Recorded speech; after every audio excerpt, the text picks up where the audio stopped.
The Afghan sun burned white against the mountains, turning the dust to gold and the shadows to ink. Two soldiers stood at a grave that was too fresh, too raw, the earth still dark where it had been turned. Staff Sergeant Sarah Collins wore her combat medic uniform with the blue armband vivid against desert camouflage, and the man beside her was old enough to be her father, gray-haired and lean, with eyes that had seen too many gravesides just like this one. Master Sergeant Daniel Morrison, retired 2 years now, but standing at attention like the 30-year veteran he was, stared at the temporary marker. The permanent headstone would come later, when the paperwork cleared and the official story was locked in place forever. But right now, in this moment, there was only wood and fresh earth and a name painted in black letters. Sergeant Michael Collins, combat medic, killed in action. Sarah's voice came quiet, almost lost in the mountain wind. They said it was equipment failure. Morrison didn't look at her. His gaze stayed fixed on that grave, on the name, on the lot that had been carved into official records and filed away where truth went to die. They lied. How do you know? Because I taught your brother everything he knew. And Mike Collins didn't die from equipment failure. He died because someone wanted him dead. The words hung in the thin air between them, heavy as the mountains themselves. Sarah turned to look at Morrison properly for the first time since he'd arrived at Forward Operating Base Lightning that morning. She saw the deep lines around his eyes, the weathering of decades spent in places like this, the rigid control of a man who had learned long ago that showing emotion was a luxury soldiers couldn't afford. But beneath that control, she saw something else. Rage. Cold and focused and absolutely certain. "You're coming back," she said. It wasn't a question. Morrison finally looked at her, and Sarah saw her own reflection in those hard eyes. Her twin brother's eyes, the same shade of gray-green that she saw in the mirror every morning when she put on these dog tags. Mike's tags, worn alongside her own because she had sworn at his funeral that she would carry him with her until the day she could bring him justice or join him in the ground. "I'm coming back to find who killed him," Morrison said. "And when I do, they're going to pay for every lie they told about how he died." 18 months earlier, in these same mountains under a different season's sky, Mike Collins had been on patrol with his unit when he found something that would get him killed. The official report would later call it a routine mission, a standard sweep of a sector that had been quiet for weeks, the kind of operation that happened 100 times a day across Afghanistan without incident. But Mike Collins had been a combat medic with sharp eyes and a suspicious mind, and when his team stopped to rest in a wadi, he noticed something wrong about the supply cache they found hidden in a cave. American weapons, M4 rifles still in factory wrapping, a T4 anti-tank launchers with serial numbers that trace back to U.S. Army inventory, ammunition crates stamped with manufacturing codes that shouldn't have been anywhere near Afghan soil, let alone buried in a cave controlled by local partner forces who were supposed to be on America's side. Mike had taken photos, documented serial numbers, sent an encrypted message back to base with coordinates and evidence in a single line that would seal his fate. Major Brennan coordinating weapon transfers to Warlord Hashim. American military equipment going to Taliban through partner forces. Need to document fully before formal report. The message went into the system at 1400 hours on a Thursday afternoon. By 1600 hours, Mike's helicopter had developed a catastrophic mechanical failure during what should have been a routine supply run. The official investigation found pilot error, hydraulic malfunction, a dozen small failures that added up to one terrible accident. The crash killed everyone on board, 6 American soldiers, including the pilot, the crew chief, and one combat medic who had been asking the wrong questions about the right crimes. Sarah had been in a different province when it happened, assigned to a medical unit 300 kilometers away, far enough that she couldn't attend the crash site or demand answers, or do anything except receive the notification and pack her twin brother's personal effects and try to understand how the person who had been half of her soul since birth could simply cease to exist. She had believed the official story because soldiers believed in the chain of command, because the investigation was thorough and the conclusions were signed by officers with more rank and experience than one grieving staff sergeant could challenge, because accepting the truth was easier than accepting that her brother had been murdered and the killers wore the same uniform she did. Morrison hadn't believed it, not for a second, but Master Sergeant Daniel Morrison was already retired when Mike died, already out of the system, already too old and too far removed to do anything except file reports that got ignored and send letters that got filed away, and watched the official story harden into permanent record while the real killers walked free. Until now, until Sarah's current deployment brought her back to Afghanistan, back to the same area of operations, back to the same chain of command that had buried the truth about her brother's death. Morrison had been watching, waiting for this moment, and when he saw Sarah's name on the roster for Forward Operating Base Lightning, he made a phone call to an old friend who still had enough pull to get a retired operator back into theater. Now Sarah stood in her quarters at FOB Lightning, staring at the evidence Morrison had showed her. A tablet computer displaying the Mike's encrypted message, recovered from backup servers by someone who knew how to dig through systems that were supposed to be secure. Bank records showing payments from shell companies to numbered accounts. Shipping manifests with altered serial numbers. A web of corruption that stretched from Afghan warlords to American officers and had her brother's murder at its center. She felt numb. The kind of numbness that came before the pain really hit, before the full weight of truth crushed down and made breathing impossible. Mike hadn't died in an accident. He'd been killed, murdered, by people who wore the same flag on their shoulders that Sarah wore on hers. Morrison sat across from her, patient as stone, letting her process what he'd just destroyed. When she finally looked up, her eyes were dry because tears were another luxury that soldiers learned to suppress. Why didn't you tell me before? Because you wouldn't have believed me. Because you needed to see the proof yourself. Because I needed you here in theater where we could do something about it. Do what? Sarah's voice was flat, emotionless, the tone of someone who had just watched their world crack apart. Mike is dead. Justice won't bring him back. No, but it might stop the same thing happening to someone else. And it might let your brother rest knowing the truth came out. Sarah looked down at the pure tags hanging around her neck. Hers and Mike's, metal pressed against metal, brothers in arms even in death.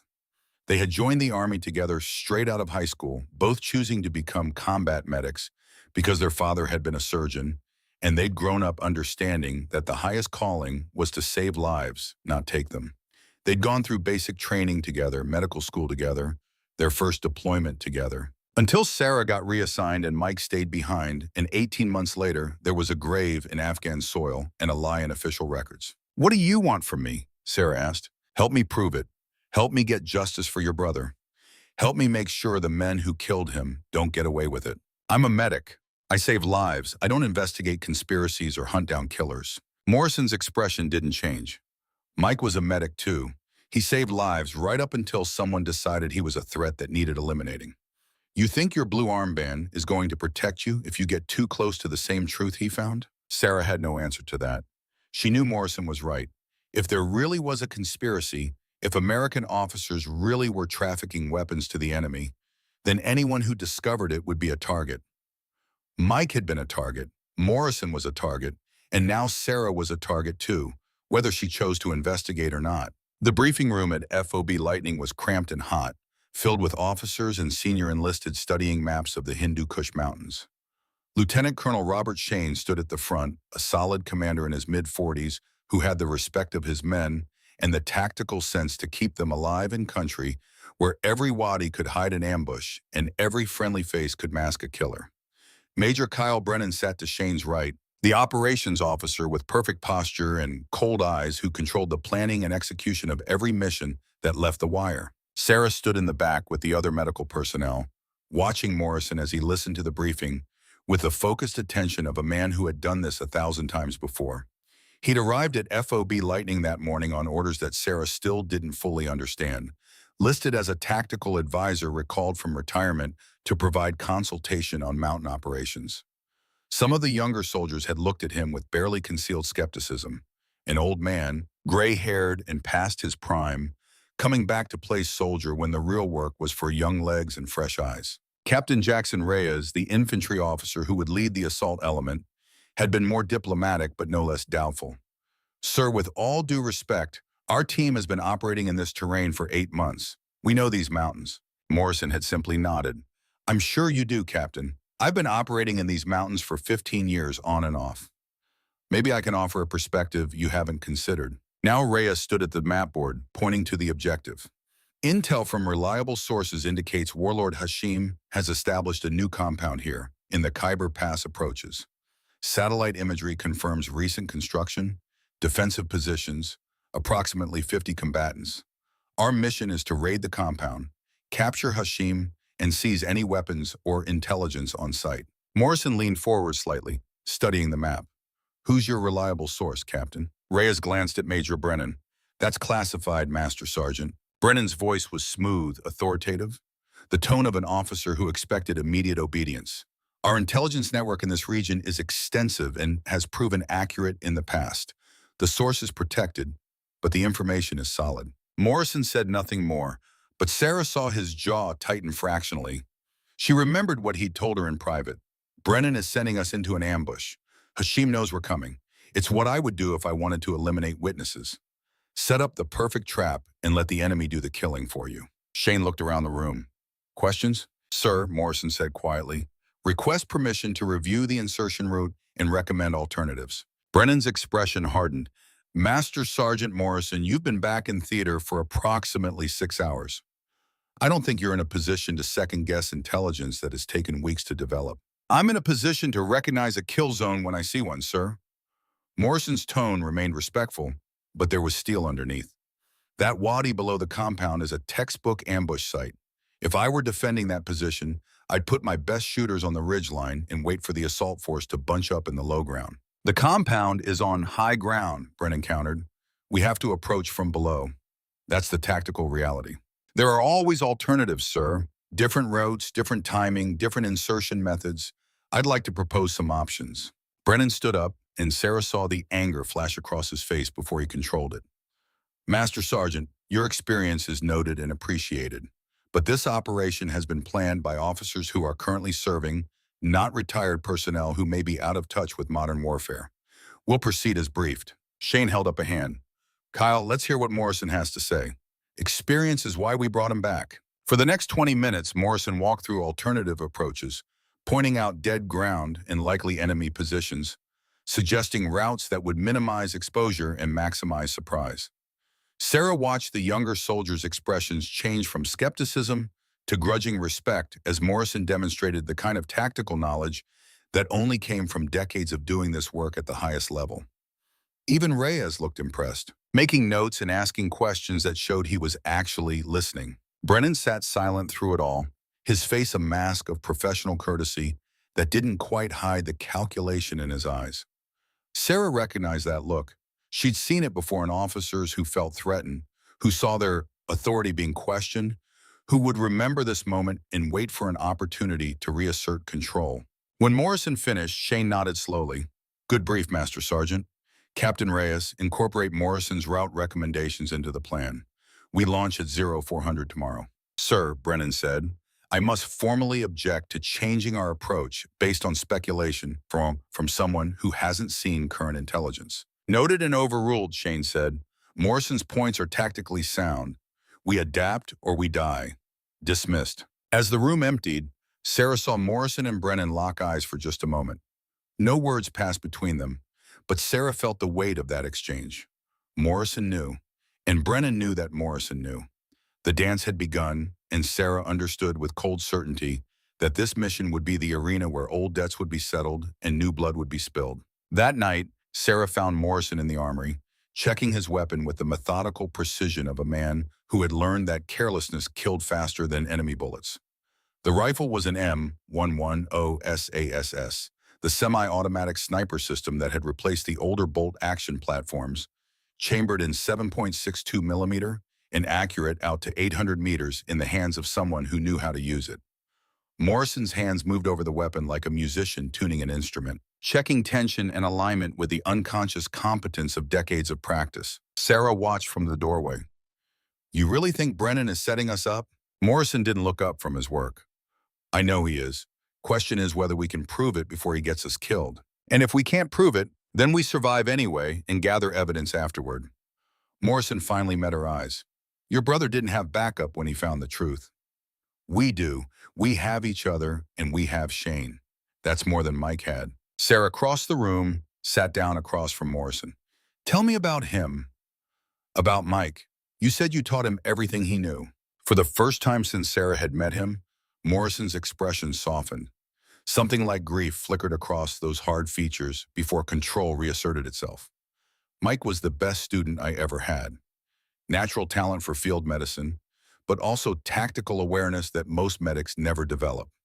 He understood that saving lives sometimes meant reading the battlefield, anticipating where casualties would occur, positioning himself to respond faster than the enemy could kill. He told me once that you saved his life. In Helmand Province 7 years ago, Morrison was quiet for a moment, remembering. IED strike. His platoon got hit hard, and Mike was treating casualties when they got ambushed from 3 sides. He could have retreated, stayed safe behind cover. Instead, he stayed with the wounded and kept working while rounds were coming in. I was on overwatch, saw what was happening, adjusted fire to suppress the ambush. We got everyone out alive that day. Sarah felt her throat tighten. That's who he was. He wouldn't abandon wounded soldiers, no matter the risk. That's who he was, Morrison agreed. And that's who got him killed. He found evidence of corruption, and he didn't didn't decide it was above his pay grade, didn't let someone else handle it.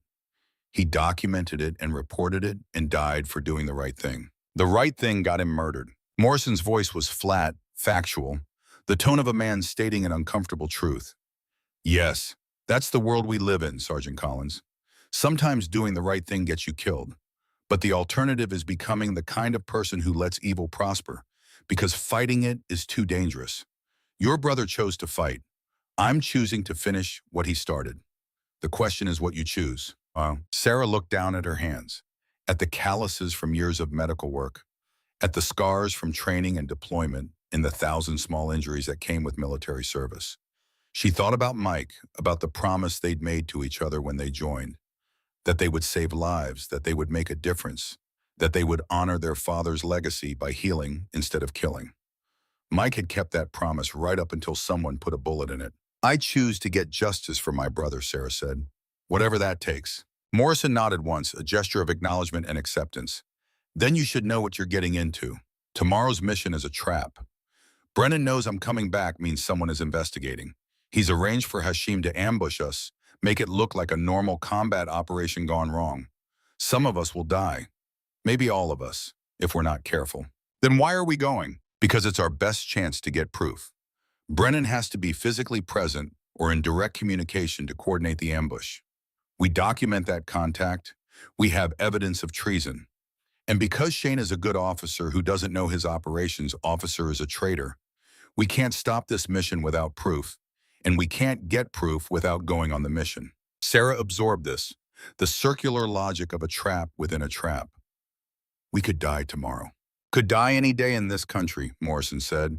At least tomorrow we die trying to accomplish something that matters. That night, in the privacy of her quarters, Sarah pulled up Morrison's service record on the classified network. She told herself it was due diligence, verifying the credentials of a man she was trusting with her life. But really, she wanted to understand who Daniel Morrison was before he became the gray-haired veteran standing at her brother's grave. The record was extensive and heavily redacted, full of black bars and classified notations that told a story even in their absence. Combat deployments spanning 3 decades. Multiple tours in Iraq, Afghanistan, Syria, and countries that weren't officially acknowledged. Units that didn't appear on organization charts. Awards and decorations that included 3 Silver Stars, 2 Purple Hearts, a Bronze Star with Valor, and commendations from commanders whose names had been scrubbed from the unclassified version. The photograph in the file showed a younger Morrison, hard-eyed even then, wearing the beret and insignia of Special Forces. Below that, another notation, this one only partially redacted. Delta Force operator, assigned to classified counterterrorism task force, 200-plus combat missions. Specialized skills include long-range reconnaissance, precision marksmanship, and direct action operations. Sarah scrolled through mission summaries that read like a history of America's wars in the post-9/11 era. High-value target captures, hostage rescues, raids on terrorist compounds and insurgent strongholds. A career built on going to the hardest places and doing the most dangerous work, coming home each time a little more weathered and a lot more lethal. And then 2 years ago, retirement.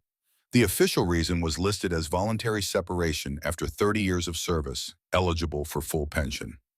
But Sarah saw the date. Morrison had retired less than a month after Mike's death.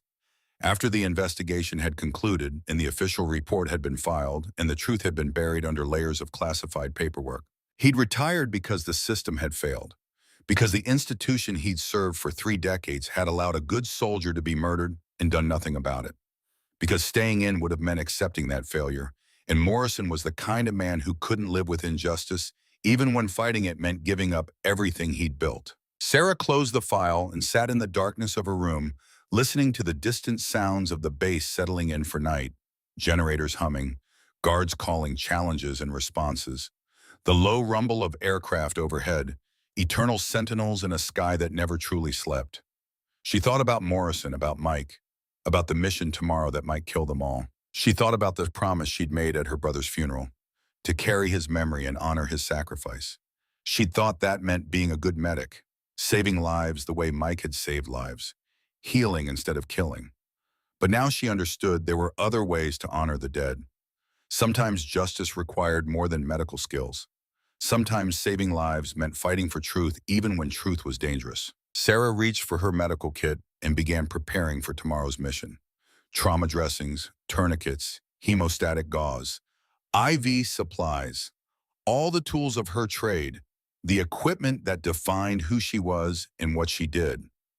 But then she looked at the M4 rifle in the corner, the weapon she was issued but barely qualified on because she'd always believed medics shouldn't carry anything but medical gear. The Geneva Convention protected medics as non-combatants, marked them with blue armbands, and expected them to treat wounded without participating in combat. Mike had believed that, had carried that blue armband with pride, had refused to see himself as anything but a healer. And Mike was dead, killed by men who didn't care about conventions or rules or the sanctity of medical personnel. Sarah made a decision then. Tomorrow she would carry her medical kit, wear her blue armband, fulfill her duties as a combat medic. But she would also be ready for the possibility that healing alone wouldn't be enough, that Morrison was right about the trap, about the danger, about the need to survive long enough to expose the truth. She pulled up Morrison's training file again, found the contact information for the base armory, sent a message requesting instruction on the M111 OSASS sniper system. If they were walking into an ambush, if Brennan really was coordinating with the enemy, then maybe having another soldier who could shoot accurately at distance would make the difference between survival and slaughter. The response came back within minutes. Morrison had already requested authorization to train her. Range time was scheduled for 0200, 2 hours before mission launch. Sarah smiled without humor. The old warrior was already 3 steps ahead, already planning for contingencies, already making sure his team had the skills they would need to survive what was coming. At 0200 hours, Sarah met Morrison at the range. The night was cold and clear, stars brilliant in the thin mountain air, the kind of sky that made you remember how small you were and how big the universe was. Morrison had the M110 already set up, along with ammunition and targets at various ranges. "You sure about this, Doc?" Morrison's voice was quiet in the darkness. "You pick up this rifle, you cross a line. Medics don't fight. That's the rule, the tradition, the protection." Mike followed that rule. Sarah's response was equally quiet but absolutely certain. "Mike is dead. I'd rather be alive and deal with the consequences." Morrison nodded once. "Then let's make sure you know how to use this properly. The M110 is semi-automatic, magazine-fed, accurate out to 800 meters, fires 7.62 millimeter, heavier round than the 5.56 your M4 uses. More recoil, more stopping power, more range. You're going to feel every shot." For the next 90 minutes, Morrison taught Sarah the fundamentals of precision shooting: body position, breathing control, trigger squeeze, follow through. How to read wind and estimate range, how to adjust for elevation and angle, how to make every shot count when ammunition was limited and enemies were numerous. Sarah discovered she had a natural talent for it, the same steady hands and sharp eyes that made her a good medic, translating into marksmanship that surprised even Morrison. "Your brother had this same ability," Morrison said, watching Sarah put 3 rounds into a target at 400 meters with barely any coaching. "Something about the way your brain works, the hand-eye coordination. Mike never wanted to develop it, said shooting people wasn't what medics did. But he could have been a hell of a sniper if he'd chosen differently." Sarah lowered the rifle, looked at Morrison. Would it have saved his life if he'd been willing to fight instead of just heal? Morrison was quiet for a long time. Maybe, maybe not. The men who killed him did it from a distance, with sabotage and deception. Being a better shooter wouldn't have stopped that. But maybe being more willing to see enemies in uniform, to recognize that some soldiers are traitors, maybe that would have kept him alive. The words hung between them, heavy with implication. Sarah understood what Morrison wasn't quite saying, that trust could be fatal, that the blue armband offered protection only if your enemies honored the rules, that in a world where American officers trafficked weapons to terrorists, the old certainties about who was a friend and who was an enemy no longer applied. At 0300, they returned to the armory, and Morrison helped Sarah clean and stow the M110. Around them, the base was coming alive with the controlled chaos of a combat mission preparing to launch. Soldiers checking gear, aircraft spinning up, final briefings being conducted in hushed voices. Sarah felt the familiar pre-mission tension, the awareness that in a few hours people might be dead, and the choices made now could determine who survived and who didn't. Morrison caught her eye as they left the armory. Remember, the mission is a trap. Brennan wants us dead. Hashim knows we're coming. When it starts, stay close to me and be ready for anything. Sarah nodded, her hand unconsciously touching the dog tags under her body armor. Mike's tags, cold metal against her skin, a reminder of what happened to soldiers who trusted the wrong people. And Doc, Morrison added, if it comes down to it, if you have to choose between your medical ethics and staying alive, choose life. Your brother would want you to survive. How do you know? Because he told me. Morrison's expression was unreadable in the pre-dawn darkness. Last conversation we had before he died. He said if anything ever happened to him, make sure Sarah stays safe. Whatever it takes. Those were his exact words. Whatever it takes. Sarah felt her eyes sting with tears she refused to shed. She'd thought she understood her brother, thought she knew what he would have wanted. But Mike had understood something she was only now beginning to grasp. That survival sometimes required compromise.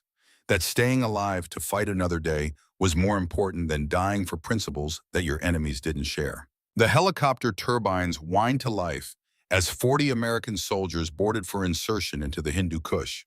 Sarah took her position with the medical team, her aid bag heavy on her back, her M4 rifle slung and ready. She watched Morrison board with the tactical advisors, saw him scan the interior of the aircraft with the professional assessment of a man who had done this more times than he could count. Their eyes met across the troop compartment. Morrison gave her the smallest of nods. Sarah returned it. No words were necessary. They both knew what was coming. An ambush in the mountains. A trap set by their own command. A mission that might end with some or all of them dead. But they also knew something Brennan didn't. They knew about the trap. They were ready for the betrayal. And they had each other's backs, bound together by loyalty to a dead soldier who deserved justice and a living oath to see that justice delivered, no matter the cost. As the helicopter lifted off into the darkness, carrying them toward the mountains and the enemy, and the truth that waited in blood and fire, Sarah touched her dog tags one last time. Mike's and hers, Mattel pressed together, twins in life, and now partners in the hunt for those who had killed him. The mission had begun. The war for truth was about to start. And Sarah Collins,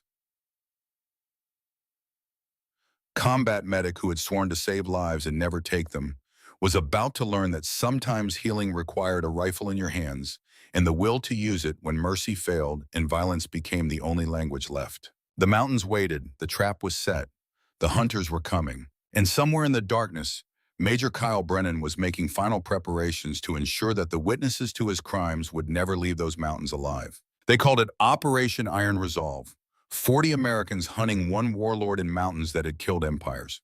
What they didn't know was that the warlord was hunting them, and the enemy wasn't just outside the wire. The Black Hawk helicopters came in low over the peaks, flying nap of the earth to avoid radar and visual detection. The kind of insertion that required pilots with steady nerves and the willingness to thread aircraft between cliff faces in darkness. Sarah Collins sat in the troop compartment with her medical gear pressed tight against her side, feeling the aircraft bank and dive through mountain passes that she couldn't see but could feel in the pit of her stomach. Around her, 40 American soldiers checked weapons and adjusted gear with the quiet efficiency of men who had done this enough times to know that nervousness was normal, but panic was fatal. Across the compartment, Master Sergeant Daniel Morrison sat perfectly still, eyes closed, breathing steady and controlled. Sarah had seen this before in older soldiers, the ability to find calm in the chaos, to conserve energy and mental focus for the moment when it would be needed most. Morrison was 58 years old, gray-haired and weathered, and every young soldier in that helicopter had initially dismissed him as a relic brought back for consultation, not combat. But Sarah knew better. She'd seen Morrison's service record, knew about the 200 missions, and 3 decades of doing the hardest work in the worst places, and she understood that the man sitting across from her was probably more dangerous than everyone else in the aircraft combined. The crew chief held up 5 fingers. 5 minutes to landing zone. Sarah felt her heart rate increase despite her training, felt the familiar pre-combat tension that came from knowing that in 5 minutes she might be treating wounded soldiers, or might be wounded herself, or might be dead. She touched the dog tags under her body armor.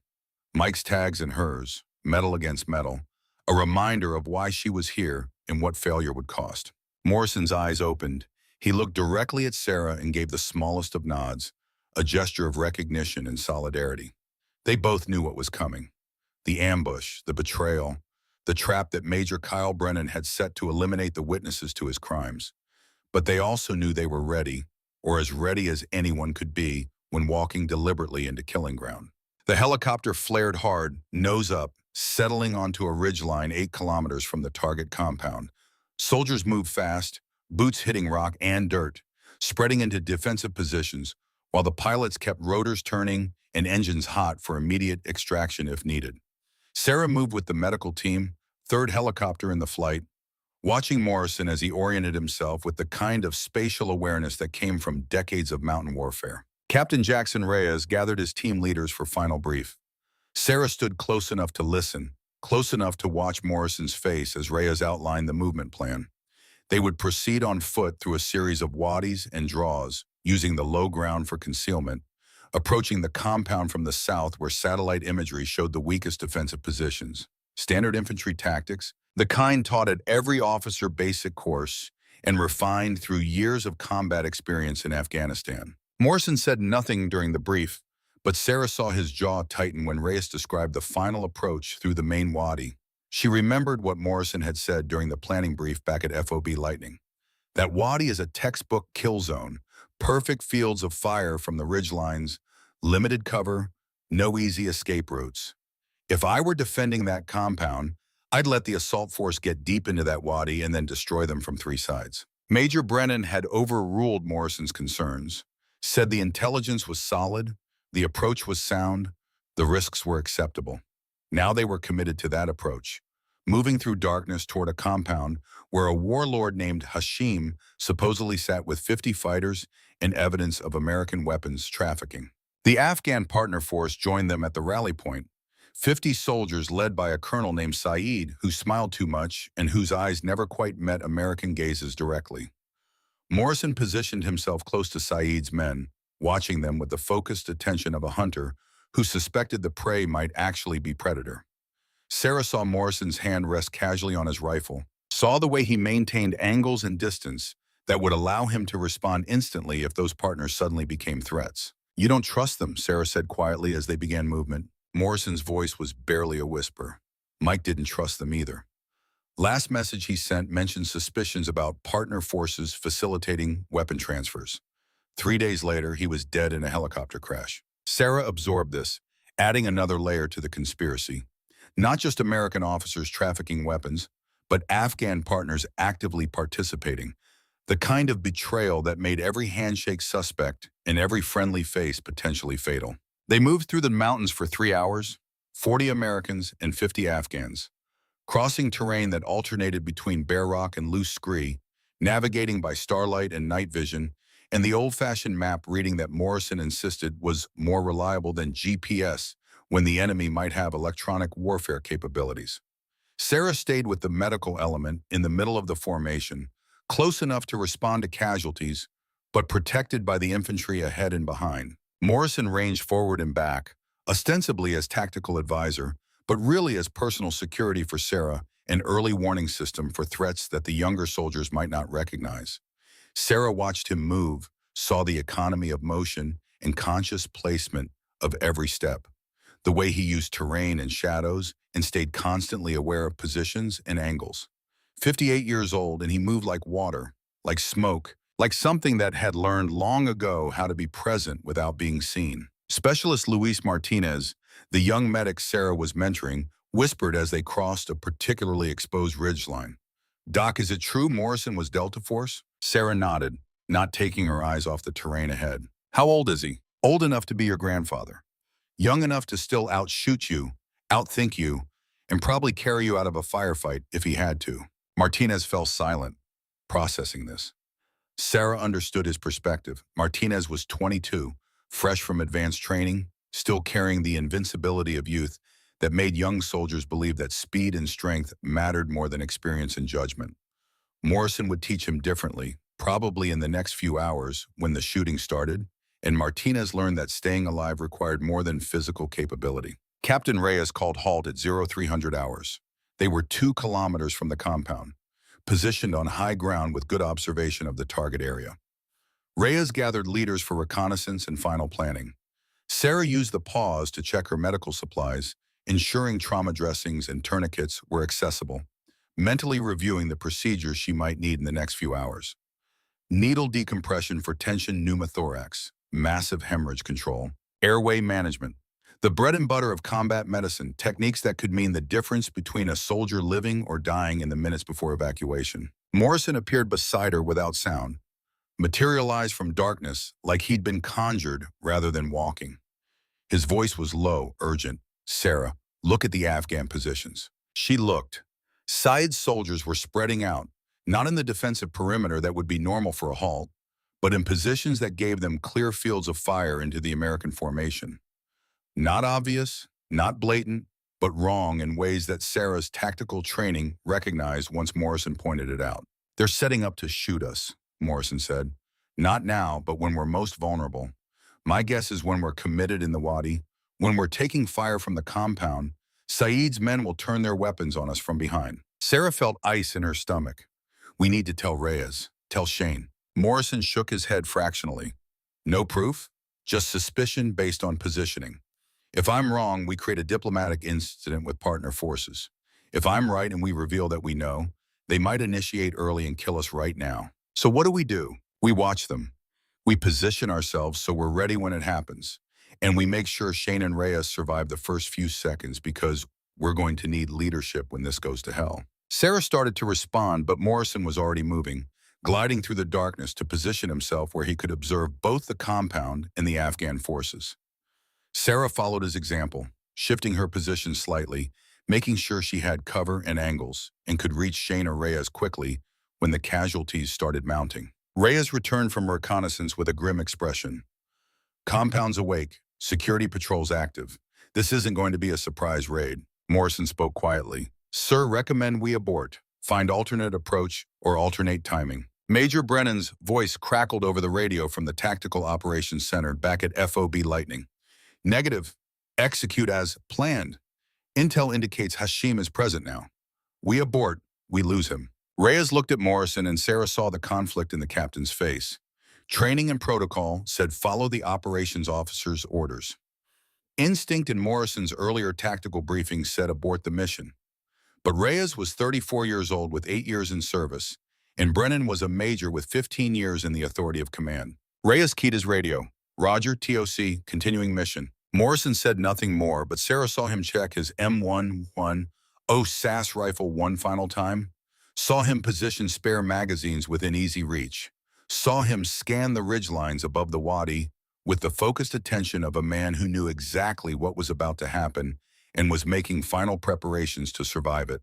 The approach to the Wadi began at 0400 hours, timing calculated to reach the compound just before dawn, when defenders would be tired and visibility would favor attackers using night vision. 40 Americans moved down from the high ground into the dry riverbed, a formation that was tactically sound for cover and concealment, but created exactly the kind of bunching that made an ambush lethal. Morrison stayed on this ridgeline for an extra 30 seconds, taking a final look at terrain and positions, and Sarah saw his expression harden as he confirmed what he'd suspected. The Wadi was a kill zone, Perfect fields of fire from three sides, limited cover, the kind of terrain where trained soldiers with good positions could destroy an assault force in minutes. He descended to join the formation, positioned himself close to Lieutenant Colonel Shane, who was moving with the headquarters element in the center of the American force. Sarah stayed close to Morrison, trusting his judgment more than her own tactical knowledge, ready to provide medical support wherever the first casualties fell. The wadi was 200 meters wide and 500 meters long, cutting through mountains like a knife wound, walls rising 30 meters on both sides. The ground was loose rock and sand, treacherous footing that forced soldiers to watch their steps instead of maintaining full situational awareness. Exactly the kind of terrain that infantry manuals warned about, the kind where you never wanted to be unless you controlled the high ground or had overwhelming fire support. They were halfway through when Morrison suddenly raised his fist, the hand signal for immediate halt. Captain Reyes, forward in the formation, saw it and froze. For 3 heartbeats, nothing moved. 40 American soldiers and 50 Afghan partners suspended in terrible stillness. Then the world exploded. Rocket-propelled grenades streaked down from both ridgelines, orange trails in darkness, detonating among the American positions with sound that shattered eardrums and pressure waves that threw men like toys. Machine gun fire erupted from 3 sides. Pakistani-made PKMs that fired 7.62 millimeter at 800 rounds per minute, the kind of volume that turned cover into concealment and concealment into fatal exposure. Sarah's medical training took over before conscious thought could freeze her. She was moving, running toward the nearest casualty, a soldier down with shrapnel wounds to legs and abdomen. Behind her, she heard Morrison's M110 begin its methodical work, single shots precisely placed, each one eliminating a threat or forcing enemies to cover. The first casualty was Specialist Martinez, the young medic who had asked about Morrison's age. He was on his back, hands pressed to his chest, blood bubbling between fingers. Sucking chest wound, penetrating trauma, lung collapsed or collapsing. Sarah reached him in seconds that felt like hours, dropped beside him, and began her assessment with hands that shook despite years of training. Martinez looked up at her with eyes wide with shock and pain and the terrible understanding that he might be dying. "Doc," he gasped. "Can't breathe." "I've got you," Sarah said, tearing open his uniform to expose the wound. High on left chest, entrance wound the size of a quarter, no exit wound visible, which meant the round was still inside, probably fragmented, possibly in the lung or near the heart. She could see the chest wall moving paradoxically, the kind of breathing pattern that meant tension pneumothorax, air trapped in the chest cavity, pressure building with each breath, collapsing the lung and shifting the heart. "This is going to hurt," Sarah told Martinez, already reaching for the 14-gauge needle that would decompress the chest. She found the landmark, second intercostal space, mid-clavicular line, the anatomical position she'd practiced 1,000 times in training. The needle went through skin and muscle and into the pleural space, and she felt the resistance release as trapped air hissed out through the catheter. Martinez gasped, his breathing immediately easier, color returning to his face. "Better? Better," Martinez confirmed, his voice shaky but stronger. Sarah secured the needle catheter and moved to pack the entrance wound, her hands working automatically while her mind cataloged the other casualties she could see in her peripheral vision. At least 6 more Americans down, some moving and screaming, some ominously still. She needed to triage, needed to determine who required immediate intervention and who could wait, needed to make the terrible calculus of combat medicine, where you sometimes let 1 soldier die so you could save 3 others. Movement to her right made her turn. Captain Reyes was dragging himself toward cover, his left leg trailing uselessly, blood spreading across the wadi floor. Femoral artery, Sarah's training identified immediately. Massive hemorrhage, death in minutes without intervention. She left Martinez, who was stable for now, and sprinted toward Reyes. Rounds cracked past her, close enough to hear the supersonic snap, close enough that she knew death was a few inches and pure chance away. She reached Reyes and dropped beside him, already reaching for a tourniquet. Reyes tried to wave her off. "Get the other casualties, Doc. I can wait." "Like hell you can," Sarah snapped, wrapping the tourniquet high on his thigh, as close to the groin as she could position it. "Your femoral is hit. You wait, you die." She cranked the windlass, tightening the tourniquet until the bleeding stopped, then secured it and moved to assess the wound itself. Through and through, the round had entered the inner thigh and exited through the back. Probably missed the femur, but definitely hit the artery. Reyes would live if she could keep the bleeding controlled and get him evacuated.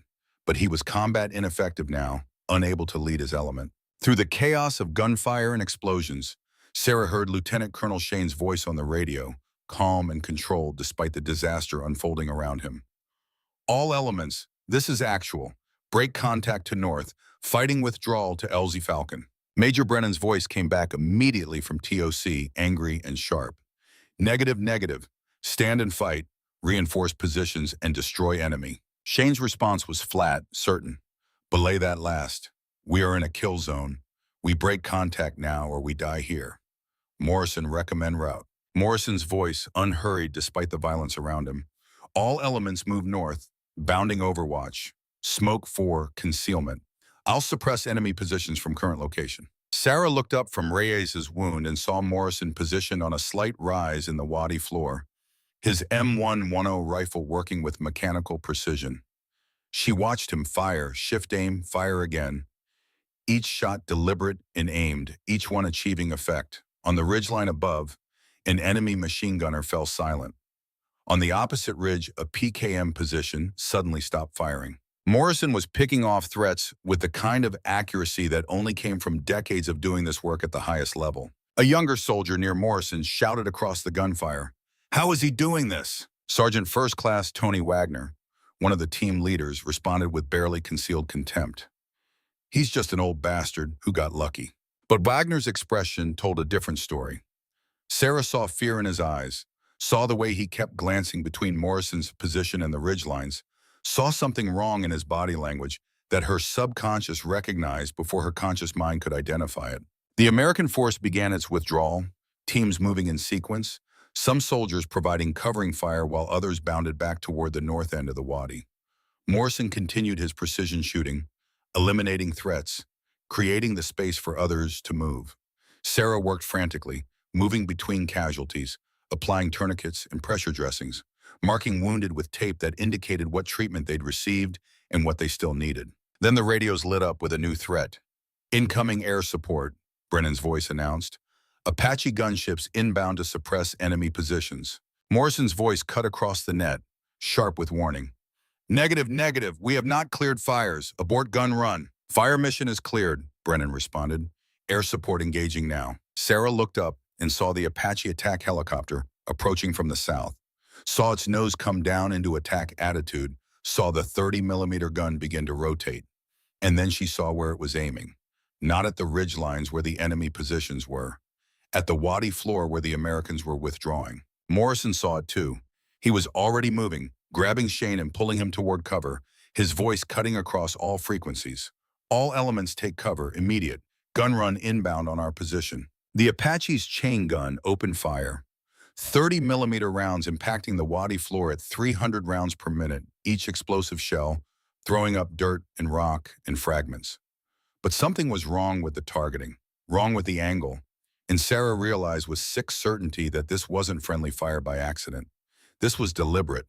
Brennan was trying to kill them from the Tactical Operations Center, using American air support to finish what the ambush had started. Morrison's M110 swung up, tracking the helicopter, and Sarah watched him do something that should have been impossible. He aimed at the Apache's sensor turret, the ball mounted under the nose that contained the targeting systems, and fired 3 rapid shots. The range was over 400 meters, the target was moving, the shot was nearly vertical, and Morrison put all 3 rounds into a target the size of a basketball. The Apache's gun went silent. Its targeting systems destroyed or damaged, and the pilot aborted the run, pulling up and away. Morrison had just shot down an American helicopter, or at least disabled it, and Sarah understood that this action would have consequences that went far beyond the immediate tactical situation, but it had also saved lives, stopped a gun run that would have killed American soldiers. Shane was on the radio immediately, his voice controlled, but carrying the weight of command authority. "TOC, this is actual. Apache engage friendly positions. Recommend immediate investigation of fire control procedures." Brennan's response came back smooth and unruffled. "Roger, actual. Pilot error. Apache is returning to base.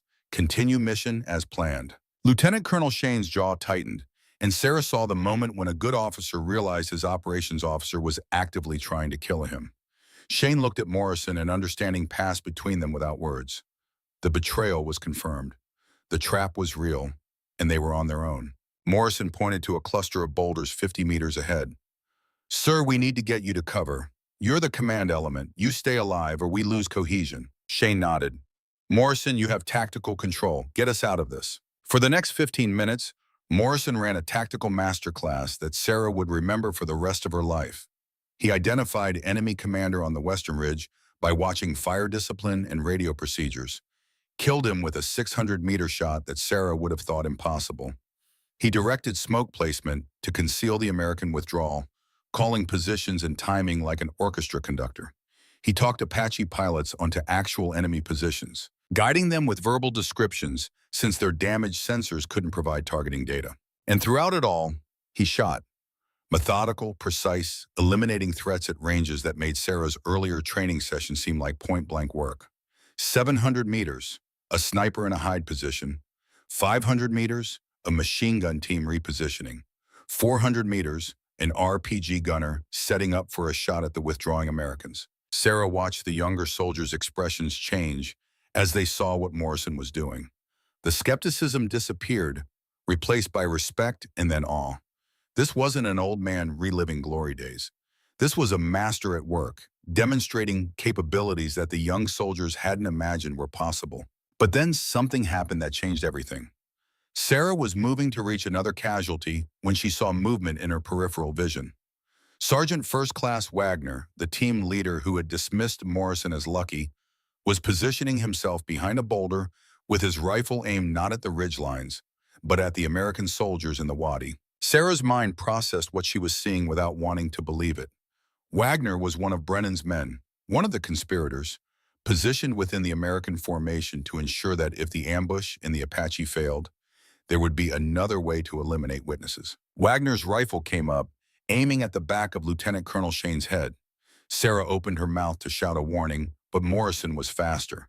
His M110 swung around in an arc that should have been impossible for a rifle that heavy, and he fired from an unsupported position at a target less than 30 meters away. The round hit Wagner in the center of mass, punching through body armor and dropping him instantly. The sound of the shot was lost in the general chaos of the firefight, but Morrison was already moving toward Wagner's position, his rifle tracking for additional threats. Sarah reached Wagner at the same time Morrison did. The sergeant was still alive, blood spreading across his chest, his own rifle lying beside him, with the selector still on safe. He hadn't even had time to switch off the safety before Morrison's shot ended his attempt at murder. Wagner looked up at Morrison with eyes that held recognition and hatred. "You should have stayed retired, old man." Morrison's voice was cold as mountain ice. "You should have stayed loyal to the men you served with." Sarah knelt beside Wagner despite her revulsion, despite knowing what he'd tried to do, because she was a medic and her training said treat all casualties regardless of whose side they were on. But Wagner was beyond saving. The round had hit his heart, and he was bleeding internally faster than any intervention could address. He had maybe seconds left. Wagner coughed blood and looked at Sarah. "Your brother," he gasped. "Brennan ordered it. I rigged the helicopter. Killed him and 5 others, all for money." Sarah felt rage rise in her chest, hot and fierce and demanding. She wanted to let Wagner die, wanted to watch him bleed out while he understood that his betrayal had earned him nothing but this ending. But she was a medic, and she reached for a trauma dressing anyway, because that was who she was and what she did even when every instinct said let justice be delivered in blood and pain. Morrison's hand stopped her. "Doc, he's gone." Sarah looked down and saw that Morrison was right. Wagner had died with his confession unfinished, with the truth of Mike Collins's murder confirmed, but the full scope of the conspiracy still hidden. Morrison knelt and pulled an encrypted satellite phone from Wagner's vest. Messages on the screen, communications with Major Brennan, coordinates for the ambush, payments from accounts that Sarah recognized from the evidence Morrison had shown her. Proof, direct proof of treason and murder, documented in Wagner's own communications. Morrison looked up at Sarah. "We have it. Everything we need to prove Brennan killed your brother and is trafficking weapons, but we still need to survive long enough to deliver this evidence. Around them, the firefight was reaching its peak. The American withdrawal was working, soldiers bounding back in good order despite casualties. But the enemy was pressing hard, trying to prevent any escape. Sarah could see muzzle flashes on all three ridgelines, could hear the impacts of incoming rounds, could feel the pressure of time and ammunition and casualties mounting toward a tipping point where survival became impossible. Then she heard Lieutenant Colonel Shane's voice cut through the chaos. "Commander down! Commander down!" Sarah's head snapped around. Shane was on the ground, his shoulder bleeding, his M110 SAS rifle lying beside him where he'd dropped it when the round hit. Sarah was moving before conscious thought could engage, sprinting toward Shane's position, her medical bag already coming off her shoulder. She reached in Shane and dropped beside him, her hands automatically assessing the wound. Through and through shoulder, high on the left side, bleeding heavily but not arterially. Shane was conscious, his teeth gritted against pain. "Sir, where are you hit?" "Shoulder, left side. Can't move my arm. Can't shoot." Sarah cut away his uniform top, exposing the wound. The round had entered through the front of the shoulder and exited through the back, missing the major vessels but probably fracturing the clavicle and damaging the shoulder joint. Shane would need surgery, but right now, Sarah could stabilize him and control the bleeding. "Sir, I need to pack this wound. It's going to hurt." "Do it," Shane said through gritted teeth. Sarah worked fast, packing both entrance and exit wounds with hemostatic gauze, applying pressure to control bleeding. Around her, the defensive perimeter was contracting, American soldiers taking up positions to cover the wounded and provide security for the inevitable medevac. But the line was collapsing. Sarah could see it happening, could see soldiers running low on ammunition, could see the enemy pressing closer, could see the moment approaching when defense would fail and the kill zone would claim everyone still alive in the wadi. Morrison appeared at her elbow. "Doc, Shane's M110, 400 meters, ridgeline, enemy mortar team." Sarah looked where Morrison was pointing. She could see the mortar position through gaps in the smoke, could see 3 fighters setting up to drop rounds into the wadi, could see that if those mortars started firing, the casualties would be catastrophic. "I'm a medic," Sarah said, her voice shaking. "I save lives, I don't take them." Morrison's response was calm, factual, delivered without judgment. "Your brother was a medic. He's dead. 22 Americans die right now if that mortar team isn't suppressed. You can save them with medicine, or you can save them with that rifle. Your choice." Sarah looked at Shane's M110 lying 3 meters away. She looked at Martinez, barely conscious but alive because as she decompressed his chest. She looked at Reyes, his leg ruined but alive because she'd stopped his bleeding. She looked at the 12 wounded Americans being loaded onto litters for evacuation, men who would live because she'd done her job as a medic. And she looked at the mortar team that would kill them all if someone didn't stop them. Mike's voice echoed in her memory, words from a conversation years ago when they'd argued about the Geneva Convention and the protection it offered medics. "Sometimes, sis, the only way to save a life is to prevent the death before it happens." Sarah grabbed Shane's M110 SAS rifle. The weapon was heavier than her M4, heavier than anything she'd fired except during Morrison's brief training session. She checked the chamber, confirmed a round was loaded, and positioned herself behind cover with the rifle resting on a rock for support. 400 meters, Morrison's voice was steady beside her. "Wind right to left, 5 miles per hour. Aim center mass." Sarah looked through the scope, found the mortar team, saw human faces magnified and clear. Young men, probably younger than she was, following orders and fighting for causes they believed in. Men who would die if she pulled this trigger. Her hands shook. Her breath came fast and shallow. Every instinct screamed that this was wrong, that medics didn't kill, that picking up this rifle meant violating everything she'd sworn to be. But Mike was dead because he trusted that rules mattered, that honor and conventions and blue armbands would protect those who chose healing over violence.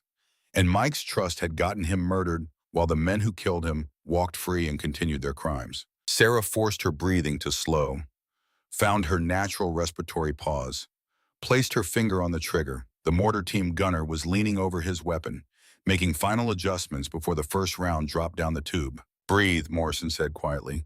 "Squeeze slowly, follow through." Sarah squeezed. The M110 recoiled against her shoulder, harder than the M4 she was used to, punishing and immediate. Through the scope, she saw the gunner stagger and fall, saw the other two fighters dive for cover. She'd just killed someone, taken a human life, crossed a line that she'd sworn never to cross. And she felt nothing except the cold certainty that she'd do it again if that's what it took to keep her people alive. Keep shooting, Morrison said. Second gunner is repositioning. Sarah found her target, controlled her breathing, squeezed again. Another hit, another enemy fighter down or diving for cover. The mortar team was suppressed, their fire mission aborted, the threat to the American positions eliminated. Sarah lowered the rifle, her hands shaking now that the immediate crisis had passed. She looked at Morrison, expecting judgment or approval or something that would help her understand what she'd just become. Morrison's expression was neutral, professional, showing nothing but tactical assessment.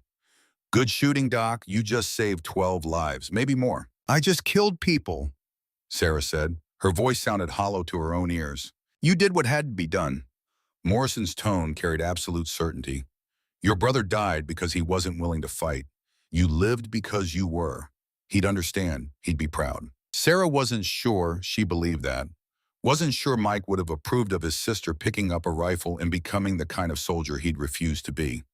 But she also knew Morrison was right about the immediate tactical reality. Those 12 wounded Americans would be dead if she hadn't suppressed that mortar team. The sound of helicopter rotors cut through the diminishing gunfire. Medevac inbound, someone shouted. Clear the LZ. Morrison was immediately in motion, coordinating with Captain Reyes to establish security around the landing zone. Sarah went back to her medical duties, checking dressings and vitals, preparing casualties for evacuation. She moved between wounded soldiers with hands that were steady now, professional competence overriding the emotional chaos. The Black Hawk medevac settled into the wadi, rotors whipping dust into blinding clouds. Sarah helped load casualties, Martinez first because his chest wound was most critical, then Reyes and his mangled leg, then Shane despite his protest that he could wait. The crew chief reached down to help Sarah aboard, but she shook her head. I've got 4 more critical. Need to load them first. The crew chief nodded, and Sarah turned back to coordinate with the other medics. Behind her, she heard Morrison's voice on the radio, still calm, still controlled, still running the tactical picture like he'd been born to do exactly this. Then she heard something that made her blood freeze. Morrison had pulled the encrypted satellite phone from Wagner's body, had it active and monitoring enemy communications. And now that phone was speaking in Russian. Not Taliban, not Afghan warlord forces, Russian. Wagner Group mercenaries, the private military contractors who operated in Syria and Africa, and anywhere that Moscow wanted deniability for military action. Sarah caught the words clearly. The American medic knows too much. Kill her and the commander. Leave no witnesses. Morrison's hand closed on her shoulder. Doc, we need to go. Now. But the wounded, Sarah started to say, are about to die if we don't get them out in the next 60 seconds. Morrison's voice carried absolute certainty. Wagner Group is closing. They're not here for the warlord. They're here to eliminate anyone who knows about the weapon trafficking. Sarah looked at the medevac helicopter, at the wounded soldiers still on the ground, at Morrison's face carved with the hardness of 3 decades making life and death decisions. Load them, she ordered the other medics. Everyone on that bird in 30 seconds or they stay behind. The next 30 seconds were chaos and controlled violence. Sarah and Morrison physically lifted casualties onto the helicopter while other soldiers provided security. The pilot was screaming about being overweight, about not being able to lift with this much mass, but Sarah ignored him and kept loading because every soldier left behind was a soldier who would die. The last casualty was barely aboard when Morrison grabbed Sarah's vest and pulled her toward the helicopter. She stumbled, fell, felt Morrison's hands lift her and throw her through the door. She landed hard on the deck among wounded soldiers and medical equipment. Morrison stood at the door, not climbing in, his rifle coming up to engage targets Sarah couldn't see. She reached for him, tried to pull him aboard, but he shook his head. Someone has to provide security until you're airborne. That someone is me. Hawk, no, Sarah shouted over the turbine noise. Tell Shane, Morrison said. Tell him Wagner confessed to killing Mike. Tell him Brennan is working with Wagner Group Russians. Tell him the evidence is on this phone. He threw the encrypted satellite phone into the helicopter. And Doc, Morrison added, his voice softened for just a moment. Your brother would be proud. You became what you needed to be. Now make sure his death wasn't wasted. The helicopter lifted, Morrison standing in the door until the weight shifted and he stepped back to the ground. Sarah watched him through the open door, watched him take up a position and begin engaging targets with that methodical precision that she now understood was the mark of a master. The helicopter climbed, clearing the wadi, the gunfire falling away below. Sarah grabbed the crew chief's headset, keyed the radio. "We have to go back. Morrison is still down there." The crew chief shook his head. "We're overweight and under fuel. We make it to base or we crash. No other options." Sarah looked down through the door at the wadi receding below, at the muzzle flashes that marked ongoing combat, at the spot where Morrison was making his stand alone. Around her, wounded soldiers bled and breathed and lived because she'd been willing to become something she'd sworn never to be. And somewhere below, Morrison fought alone because he'd been willing to sacrifice himself so they could survive. Sarah touched the dog tags around her neck, felt Mike's metal alongside her own, and understood finally what her brother had meant when he told Morrison to keep her safe whatever it takes. Sometimes saving lives required more than medicine. Sometimes healing meant fighting. And sometimes the only way to honor the dead was to be willing to die for the living. The medevac banked toward forward operating base Lightning, carrying wounded soldiers and evidence of treason and the truth about Mike Collins's murder. Below, the mountains burned with muzzle flashes and the sounds of a battle that was far from over. And Master Sergeant Daniel Morrison, 58 years old, retired Delta Force operator who had come back for one final mission, fought alone in a wadi in the Hindu Kush mountains to buy time for soldiers young enough to be his grandchildren to escape with their lives and their honor intact. The war for truth had started in blood. Now it would continue in sacrifice and survival, in the terrible knowledge that some debts could only be paid in full when heroes chose to stand alone against impossible odds. The medevac disappeared into the dawn sky, carrying the wounded towards safety and justice. Behind it, the mountains waited with ancient patience for the next act in a war that never truly ended, only paused between battles. 300 miles of safety, one wounded commander, 12 casualties bleeding through dressings, 2 traitors in their own chain of command, and 1 medic who had just learned that healing sometimes required a rifle in your hands and the willingness to use it. The Black Hawk medevac helicopter screamed through mountain passes at maximum speed, the pilots pushing engines beyond recommended limits because the alternative was watching wounded soldiers die in the back. Staff Sergeant Sarah Collins worked in the troop compartment with hands that moved automatically despite exhaustion, checking vitals and adjusting tourniquets and recalculating triage priorities as conditions changed. Around her, 12 American soldiers occupied various states between life and death, and Sarah was the thin red line that determined which direction each one traveled. Specialist Luis Martinez lay nearest to her, his chest wound packed and decompressed, but his breathing still labored. Sarah checked the needle catheter she'd placed in his chest, confirmed air was still escaping, adjusted his oxygen flow. Martinez's eyes opened, glazed with morphine and shock. "Doc," he whispered. "Morrison, did he make it out?" Sarah's throat tightened. She thought about Morrison standing in the helicopter door as they lifted off, thought about him stepping back to the wadi floor to provide security, thought about the muzzle flashes still visible as the helicopter climbed away. She had no confirmation of his status, no radio contact, nothing except the image of a 58-year-old warrior choosing to fight alone so younger soldiers could escape. "I don't know," Sarah told Martinez honestly, "but if anyone can survive, it's him." Captain Jackson Reyes lay on a litter against the opposite bulkhead, his left leg ruined by the femoral artery wound that Sarah had barely managed to control. Reyes was conscious, his face gray with pain despite the morphine, his command authority still functioning even though his body was failing. "Collins!" Reyes called across the noise of the turbines. "How's Shane?" Sarah looked toward the front of the compartment where Lieutenant Colonel Robert Shane sat propped against the bulkhead, his shoulder wound packed and bandaged, his face pale but his eyes alert. Shane had refused to lie down, had insisted on sitting upright so he could monitor the situation. The kind of leadership that Sarah had seen in good officers who understood that command meant being present, even when presence was painful. "Stable, sir," Sarah shouted back to Reyes. "Shoulder wound through and through, no arterial damage. He'll need surgery, but he's not critical." "And you?" Reyes pressed. "Are you okay?" Sarah had no answer to that question. Was she okay? She'd killed 2 people today, maybe more. She'd picked up a sniper rifle and shot human beings at 400 meters, watched them fall through a scope, ended lives to save lives. She'd crossed a line that she'd sworn never to cross, violated the core principle that had defined her identity as a combat medic. But she'd also saved Martinez with a needle decompression, saved Reyes with a tourniquet, saved Shane by packing his shoulder wound. She'd done her job as a medic while simultaneously doing work that medics weren't supposed to do.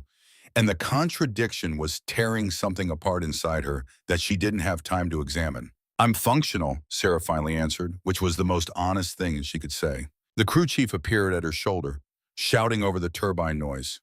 "Doc, we got a problem. Colonel Shane's bleeding through the packing." Sarah moved immediately to Shane's position, her medical training overriding everything else. She cut away the blood-soaked dressing, exposed the shoulder wound, saw that the bleeding had restarted despite her earlier intervention. The wound track was deeper than she'd initially assessed. The bullet had probably fragmented, and pieces of jacket or bone were preventing proper clotting. "Sir, I need to repack this. It's going to hurt." Shane's response was controlled despite obvious pain. "Do what you need to do, Sergeant." Sarah worked out quickly, using fresh hemostatic gauze to pack the wound cavity, applying pressure to control bleeding, her hands steady despite the helicopter's vibration and her own exhaustion. Shane watched her work with the kind of professional assessment that good officers use to evaluate soldiers under stress. "Collins," Shane said quietly, "what happened back there with Morrison and Wagner? I need to know everything." Sarah continued working as she spoke, laying out the sequence of events. Wagner positioning to shoot Shane from behind. Morrison killing Wagner before the shot could be taken. Wagner's deathbed confession about rigging Mike Collins' helicopter. The encrypted satellite phone with evidence of Brennan's communications with enemy forces. Morrison's discovery that the attacking force included Russian Wagner Group mercenaries, not just Taliban or warlord militia. Shane absorbed this information with the calm of a commander who had just learned that his operations officer was a traitor and his entire mission had been a setup for mass murder. When Sarah finished, Shane was quiet for a long moment, his expression unreadable. "Where's the phone?" Shane finally asked. Sarah reached into her vest pocket, pulled out the encrypted satellite phone that Morrison had thrown into the helicopter before it lifted off. Shane took it, scrolled through the messages, his face hardening as he read confirmation of everything Sarah had described. "Brennan," Shane said, his voice flat with controlled rage. "He sent us into that ambush. He called in the Apache strike on our position. He had Wagner positioned to finish anyone who survived, and he's working with Russian mercenaries to traffic American weapons to terrorist groups." "Yes, sir," Sarah confirmed. Shane looked at the phone, at the evidence it contained, at the proof of treason and murder documented in encrypted communications. Then he looked at Sarah with eyes that had gone cold and calculating. "Sergeant Collins, this phone contains classified intelligence that could bring down not just Brennan but potentially others in the chain of command. If we report this through normal channels, there's a strong possibility the evidence will disappear and the investigation will be buried just like your brother's death was buried." Sarah understood what Shane was saying without him having to spell it out. The conspiracy extended beyond one corrupt major. There were others involved, officers with enough rank and authority to suppress investigations and destroy evidence and ensure that truth never came to light. "What are you suggesting, sir?" Shane's jaw tightened. "I'm suggesting that when we land at Bagram, you and I need to make some decisions about how to handle this evidence. Decisions that may put us outside normal command channels. Decisions that could end our careers or worse." Before Sarah could respond, the pilot's voice came over the intercom. 5 minutes to Bagram, medical standing by." Sarah returned to her casualties, performing final checks and preparing handoff reports for the trauma team that would take over treatment. She moved between soldiers, monitoring vitals, and adjusting interventions, her mind working on 2 levels simultaneously. The immediate medical priorities that required her professional attention, and the larger questions about justice and evidence, and whether the system that had failed her brother would fail again if given the chance. The helicopter settled onto the landing pad at Bagram Airfield with the controlled violence of a combat landing, wheels hitting concrete while rotors still turned at full speed. The trauma team swarmed aboard immediately, experienced hands-moving casualties with practiced efficiency. Sarah stayed with her patients through the transfer, giving verbal reports that compressed hours of treatment into sentences that conveyed critical information. "Martinez to Trauma Bay 1, sucking chest wound, needle decompression performed, stable but needs surgical evaluation. Reyes to Trauma Bay 2, femoral artery injury, tourniquet in place for 90 minutes, needs vascular surgery immediately. Shane to Trauma Bay 3, shoulder wound, heavy bleeding, controlled, possible retained fragments. The trauma surgeon, a major named Chen, who Sarah had worked with before, took Shane personally. He looked at Sarah's field dressing, at the amount of blood that had soaked through despite aggressive packing, and his expression showed professional respect. Good work keeping him alive, Collins. This should have bled out. Sarah felt nothing at the compliment. She was beyond exhaustion, beyond emotional response, operating on pure training and muscle memory. She followed the casualties into the hospital, maintaining continuity of care, unwilling to hand off responsibility until she was certain they were in capable hands. It was only when the last casualty had been transferred to surgical teams and Sarah stood alone in the hallway outside the trauma bays that the adrenaline finally crashed. Her hands started shaking, her vision tunneled, her breath came fast and shallow, the kind of hyperventilation that preceded total collapse. She made it to a bathroom before the breakdown hit, locked herself in a stall, pressed her back against the cold tile wall, and slid down until she was sitting on the floor with her knees drawn up and her head in her hands. The shaking spread from her hands to her entire body, violent tremors that she couldn't control. She'd killed people today, put rounds through human beings at distance, watched them fall, ended lives. The technical aspects had been almost easy, just breathing and trigger squeeze and follow through like Morrison had taught her. But now, in the aftermath, her mind kept replaying those shots, the faces in the scope, the moment of impact, the knowledge that those men had families and histories and futures that she'd erased with pressure on a trigger. Sarah tried to tell herself it was justified, that those men had been trying to kill American soldiers, that suppressing the mortar team had saved lives, including Martinez and Reyes and Shane, that she'd done what had to be done in an impossible situation. But justification didn't stop the shaking, didn't stop the nausea rising in her throat, didn't stop the voice in her head that sounded like her brother Mike, asking what happened to the sister who had sworn to heal and never harm. She vomited into the toilet, her body purging what her mind couldn't process. When the heaving stopped, she sat back against the wall, eyes closed, trying to remember how to breathe normally. A knock on the stall door startled her, a woman's voice, calm and professional. "Sergeant Collins? I'm Warrant Officer Vance, Criminal Investigation Division. I need to speak with you." Sarah forced herself to stand, to unlock the door, to face whatever came next. The woman waiting outside was in her mid-40s, wearing the warrant officer rank insignia and the CID badge, with eyes that had seen enough to recognize trauma when they saw it. Warrant Officer Helen Vance studied Sarah for a moment before speaking.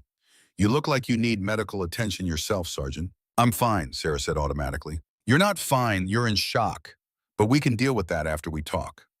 Vance's tone was firm, but not unkind. Right now I need your statement about what happened in the Hindu Kush this morning." Sarah followed Vance to an interview room, a small space with a table and chairs and recording equipment that marked this as an official investigation.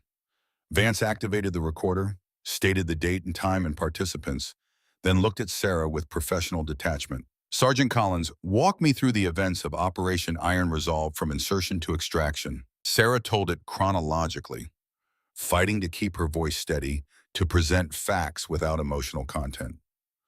The movement through the mountains, the ambush in the wadi, the casualties she'd treated, the Apache gun run that had targeted American positions, Morrison's actions throughout the engagement. "And then Sergeant First Class Wagner," Vance prompted when Sarah's narrative reached that point. Sarah described Wagner's positioning, his rifle aimed at Lieutenant Colonel Shane, Morrison's shot that killed him before he could fire, Wagner's confession about rigging the helicopter that killed Mike Collins, the encrypted satellite phone with evidence of Major Brennan's communications with enemy forces. Vance's expression didn't change, but Sarah saw her hand tighten on her pen. "You're alleging that Major Brennan, the operations officer for this task force, deliberately sent American soldiers into an ambush and coordinated with enemy forces to have them killed." "I'm not alleging anything," Sarah said. "I'm reporting what Sergeant Wagner stated before he died and what's documented on the phone Morrison recovered from his body." "Where is this phone now?" "Lieutenant Colonel Shane has it," Vance made a note. "And Master Sergeant Morrison, where is he?" Sarah felt her throat tighten. "He stayed behind to provide security for the medevac extraction. Last I saw him, he was still in contact with enemy forces in the Wadi. So Morrison is either KIA, captured, or still fighting, Vance summarized. And the only witness to Wagner's alleged confession is you. The only corroboration is a phone that may or may not contain the evidence you describe. Sarah understood where this was going. Vance was CID, trained to investigate, but also part of the system that had buried Mike's murder 18 months ago. Without Morrison to back her story, without independent verification, Sarah's allegations against a field-grade officer would be her word against the institutional interest in avoiding scandal. I know how this sounds, Sarah said carefully, but everything I've told you is true. Major Brennan is trafficking weapons. He murdered my brother and 5 other soldiers, and he just tried to murder everyone on today's mission. Vance was quiet for a moment, studying Sarah with eyes that gave nothing away. Then she leaned forward slightly. Sergeant Collins, I've been investigating corruption in theater for 3 years. I've seen good soldiers get killed to protect bad officers. I've seen evidence disappear and witnesses recant, and investigations get shut down by people with more rank than I'll ever have. So when you tell me this story, I want to believe you, but wanting isn't enough. I need proof that will survive the kind of pressure that's about to come down on this investigation. The encrypted phone, Sarah said, it has everything: communications with enemy forces, banking records, coordination of the ambush. It's all there. If it exists, if Shane hasn't already destroyed it, if someone higher up the chain doesn't make it disappear before I can document it. Vance's tone was flat, factual. You understand what you're up against here? Brennan has protection, maybe generals, maybe people outside the military. Wagner Group doesn't operate in theater without someone very high up approving it. You're not just fighting one corrupt major. You're fighting a conspiracy that has resources and reach and the willingness to kill anyone who threatens it. Sarah met Vance's eyes. My brother died fighting this conspiracy. Morrison came back from retirement to finish what Mike started. I'm not backing down because it's hard or dangerous. I'm seeing this through. Vance studied her for a long moment, then nodded slowly. Okay, then we do this the hard way. I document everything. I secure the phone before anyone can destroy it. I interview every survivor from today's mission before they can be pressured to change their stories. And I move fast because the moment Brennan knows there's an investigation, he's going to start covering his tracks. What about Shane? Sarah asked. He's wounded. Brennan might try to finish him while he's vulnerable. I'm putting Shane under protective custody as a material witness. Vance stood up. You too. Nobody gets to you without going through armed MPs. Sarah felt some of the tension ease. With Vance taking the investigation seriously, with Shane alive and able to testify, with the encrypted phone secured, maybe justice was actually possible. Maybe Mike's death wouldn't be buried again under layers of classified paperwork and institutional self-protection. The door to the interview room opened. A military police sergeant stood there with an expression that Sarah recognized immediately. Something had gone wrong. Ma'am, the MP said to Vance, we have a situation. Lieutenant Colonel Shane is in surgery, but Major Brennan just arrived at the hospital demanding access to him. Says he needs to debrief the commander on today's operation. Vance's hand went to her sidearm. Is Shane still in the OR? Yes, ma'am. Trauma team says another hour minimum. Good. Post guards on the surgical suite. Nobody gets in except medical personnel. Vance looked at Sarah. Come with me. Stay close. They moved through the hospital corridors at a controlled rush, Vance in the lead with her hand on her holstered pistol, Sarah following with the kind of situational awareness that had been drilled into her through years of deployment. Around them, the organized chaos of a combat hospital continued. Medics and nurses and doctors moving between patients, the machinery of military medicine operating at full capacity. They reached the surgical wing and found Major Kyle Brennan standing outside the operating room, his uniform crisp and clean, his face showing exactly the right amount of professional concern. He looked up as Vance and Sarah approached, and Sarah saw recognition flash across his features before control reasserted itself. Warrant Officer Vance, Brennan said smoothly. I need to see Lieutenant Colonel Shane. There are tactical questions about today's operation that require immediate attention. Vance stepped in between Brennan and the OR door. Sir, Colonel Shane is in surgery and unavailable. Any debriefing will have to wait until he's recovered. Brennan's expression hardened fractionally. I'm the operations officer for this task force. I have authority to access the commander for mission-critical purposes. And I'm CID investigating possible criminal activity related to today's operation. Vance's tone was absolutely professional, absolutely firm. Until that investigation is complete, Colonel Shane is a material witness under protective custody.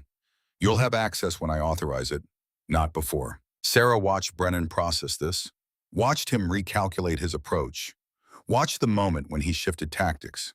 He looked directly at Sarah, and she saw cold calculation in his eyes. Sergeant Collins, Brennan said, I understand you had a difficult day. Multiple casualties, high-stress situation. It's natural to be confused about what happened, to maybe remember things incorrectly under that kind of pressure. I remember perfectly, sir, Sarah said. Her voice was steady, controlled. I remember Sergeant Wagner aiming his rifle at Colonel Shane's head. I remember Morrison killing Wagner before he could shoot. I remember Wagner confessing to sabotaging my brother's helicopter. And I remember the evidence Morrison recovered, proving you've been trafficking weapons and coordinating with enemy forces. Brennan's professional mask slipped for just a moment, and Sarah saw raw hatred flash across his face before he controlled it.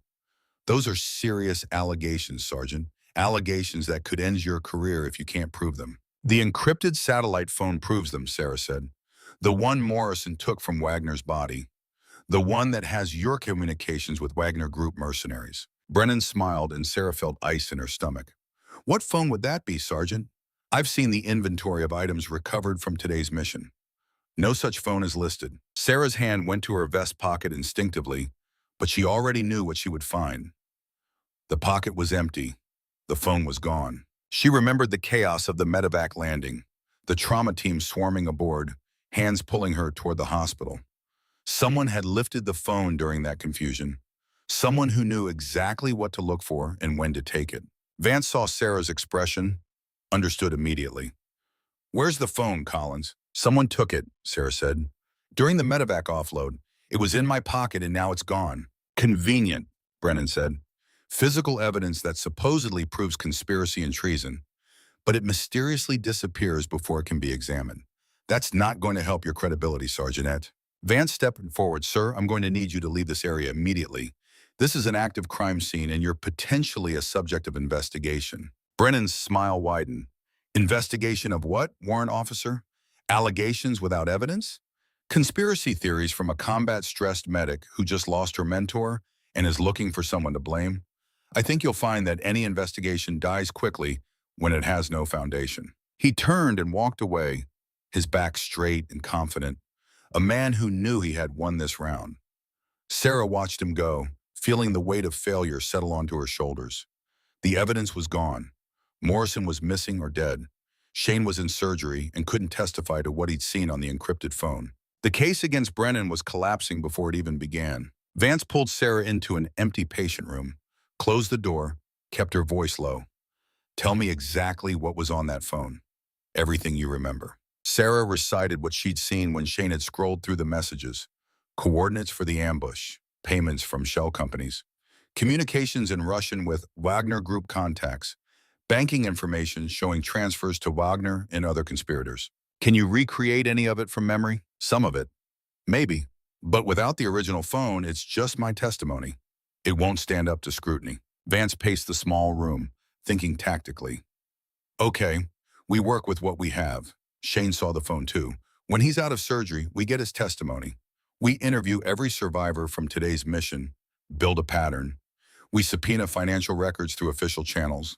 We investigate Wagner's background and connections. Sarah heard the doubt in Vance's voice, the knowledge that investigations could be shut down by people with enough authority. But before she could respond, Vance's phone rang. The warrant officer answered, listened, her expression growing grim. When? Vance asked. How long ago? She listened to the response, then hung up and looked at Sarah. Master Sergeant Morrison just walked into the base perimeter. He's alive. Relief flooded through Sarah so powerfully that she had to steady herself against the wall. Morrison was alive. The old warrior had survived the Wadi, had fought his way out against impossible odds, had made it back. Which meant there was still a witness, still someone who could testify to Wagner's confession and Brennan's conspiracy. Where is he? Sarah asked. Medical is checking him over. Vance was already moving toward the door. But we need to get to him before anyone else does. Before Brennan knows he's alive. They found Morrison in an examination room, sitting on a gurney while a physician's assistant checked him for wounds. Morrison looked exactly like what he was, a 58-year-old man who had just fought for 6 hours in mountain terrain against numerically superior forces. His uniform was torn and bloody, his face was gray with exhaustion, his hands shook slightly from adrenaline crash. But his eyes were clear and focused, and when he saw Sarah, something like relief crossed his weathered features. "Doc," Morrison said, "you made it out." Sarah felt tears threaten and forced them back. "We all made it because of you. How did you survive?" Morrison's smile was grim. "By being old and sneaky. When the Russians realized they couldn't kill me quickly, I broke contact and evaded through terrain they weren't willing to follow. Took me 6 hours to walk out, but here I am." The physician's assistant finished his examination. Multiple contusions, lacerations, dehydration, but nothing critical. "You need rest, Master Sergeant." "I need a debriefing with CID," Morrison corrected. "Then I'll rest." Vance stepping forward. "Master Sergeant Morrison, I'm Warrant Officer Vance, Criminal Investigation Division. I need your statement regarding today's events, particularly Sergeant Wagner's actions and any evidence recovered." Morrison looked at Vance, then at Sarah, reading the situation immediately. "The phone is gone, isn't it?" Sarah nodded. "Someone took it during medevac offload." Morrison's expression hardened. "Then we need to move fast, because without that phone, Brennan can deny everything and make this go away just like he did with Mike Collins." "You have other evidence?" Vance asked. Morrison reached into his vest, pulled out a small SD card. "Before I gave Collins the phone, I downloaded everything to this. Every message, every communication, every piece of evidence. It's all here." Sarah felt hope surge again. Morrison had backed up the evidence. Even with the phone gone, they still had proof. But Morrison wasn't finished. And there's more. Wagner wasn't the only conspirator on today's mission. Before he died, he gave me names. Other soldiers Brennan has compromised. Officers who are part of the trafficking network. I have a list. "How many?" Vance asked quietly. 15 names. Morrison's voice was flat. 3 in this task force, 8 more across theater, 4 generals stateside. The room fell silent as the scope of the conspiracy became clear. This wasn't just about one corrupt major and a few accomplices. This was an institutional conspiracy that reached to the highest levels of command. Vance took the SD card carefully. "This is going to take down careers, create a scandal that reaches the Pentagon. Are you sure about this?" "I'm sure," Morrison said. "Mike Collins deserves justice. Every soldier who died because of this conspiracy deserves truth. And the American people deserve to know that some of their officers chose profit over duty." Sarah watched Vance secure the SD card, watched the warrant officer's expression shift from investigator to crusader. This was bigger than any of them had imagined, bigger than a simple corruption case, big enough that exposure would shake the entire military establishment. "Warrant officer," Sarah said, "when you go after Brennan and the others, they're going to fight back. They have resources and connections, and they've already proven they're willing to kill to protect themselves." Vance looked at Sarah, then at Morrison. "I know, which is why I'm not going through normal channels. I'm taking this evidence directly to the Inspector General and to congressional oversight. Simultaneously, make it too public to bury." "How long will that take?" Morrison asked. 2 days to coordinate, maybe 3. Vance's jaw was set. "Until then, you're both in protective custody. Armed guards, secure location, no contact with anyone who might be compromised." "And Shane?" Sarah asked. "Same. As soon as he's out of surgery, we move him to secure medical facility." Vance checked her watch. "I need to move on this now. The longer we wait, the more time Brennan has to destroy evidence and eliminate witnesses." Morrison stood up from the gurney, moving stiffly but with determination. "Then let's not wait. Let's finish this." As they prepared to leave, Sarah's phone buzzed with an incoming message. She glanced at the screen and felt her blood freeze. The message was from an unknown number, but the content was unmistakable. "We know about the SD card. We know about the investigation. Stand down or everyone you care about dies. This is your only warning." Sarah showed the message to Morrison and Vance. The warrant officer's expression went cold and tactical. "They're tracking our communications." Morrison's assessment was immediate. "Probably have someone inside the base monitoring phone traffic, which means they know exactly where we are and what we're planning." "We need to move," Vance said. "Now. Get to a secure location before they can act on this intelligence." But even as she spoke, the lights in the hospital went out. Emergency generators kicked in after 3 seconds, bathing everything in red emergency lighting. In that moment of darkness and confusion, Sarah heard something that made her tactical training scream warnings. Footsteps, multiple sets, moving fast, coming toward their position. Morrison's hand went to his sidearm. Contact imminent. Get ready. The door to the examination room burst open. But instead of enemy forces, it was the military police sergeant from earlier, his weapon drawn, his face urgent. Ma'am, we have a situation. Armed individuals just breached the hospital perimeter. They're heading for the surgical wing where Colonel Shane is. Vance was moving instantly. How many? At least 6. Professional. Body armor and suppressed weapons. They cut the power and came through a blind spot in our security. Morrison looked at Sarah. They're not here to arrest us. They're here to eliminate witnesses, all of us. Then we need to get to Shane first, Sarah said, before they can finish what they started in the Wadi. Vance led the way through red-lit corridors, her weapon drawn, MPs forming security around Morrison and Sarah. They moved fast but tactical, checking corners and maintaining intervals, the kind of movement that came from training and combat experience. Behind them, Sarah heard gunfire, suppressed weapons firing in controlled bursts. The enemy force was engaging hospital security, fighting their way toward the surgical wing and the wounded commander who had seen too much and knew too much and had to die before he could testify. The race was on. 6 professional killers against a handful of MPs and 2 investigators, and one 58-year-old warrior who had already fought one impossible battle today. The odds were terrible. The stakes were absolute. And somewhere in that red-lit hospital, Major Kyle Brennan was coordinating the assault that would either eliminate all witnesses to his crimes or expose him to justice that even his powerful protectors couldn't prevent. Sarah ran through the corridors with her hand on her sidearm and Mike's dog tags cold against her chest, ready for whatever came next. Ready to fight, ready to survive, ready to finish what her brother had started, even if it meant becoming something she'd never wanted to be.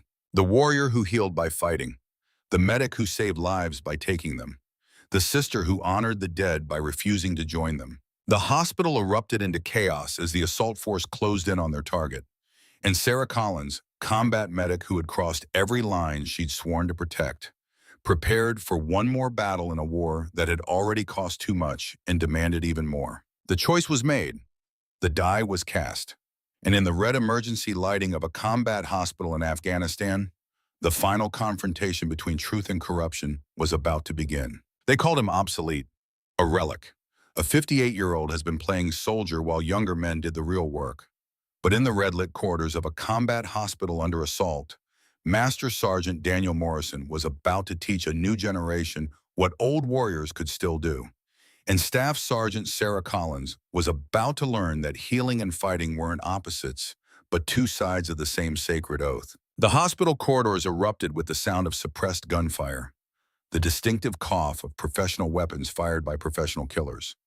6 armed assailants had breached the perimeter, cut the power, and were now fighting their way toward the surgical wing where Lieutenant Colonel Robert Shane lay unconscious and vulnerable on an operating table. Their mission was simple: kill Shane before he could testify, kill Morrison before he could deliver evidence, kill anyone who knew too much about weapons trafficking and murdered soldiers and conspiracies that reached to the highest levels of command. Morrison moved through the emergency-lit hallways with the controlled precision of 3 decades doing exactly this kind of work. He positioned himself at a corridor intersection that gave him sight lines in 3 directions, his sidearm drawn, his body language radiating the kind of calm that came from having survived situations far worse than this. Warrant Officer Helen Vance took position beside him, her own weapon ready, her CID training translating smoothly into combat response.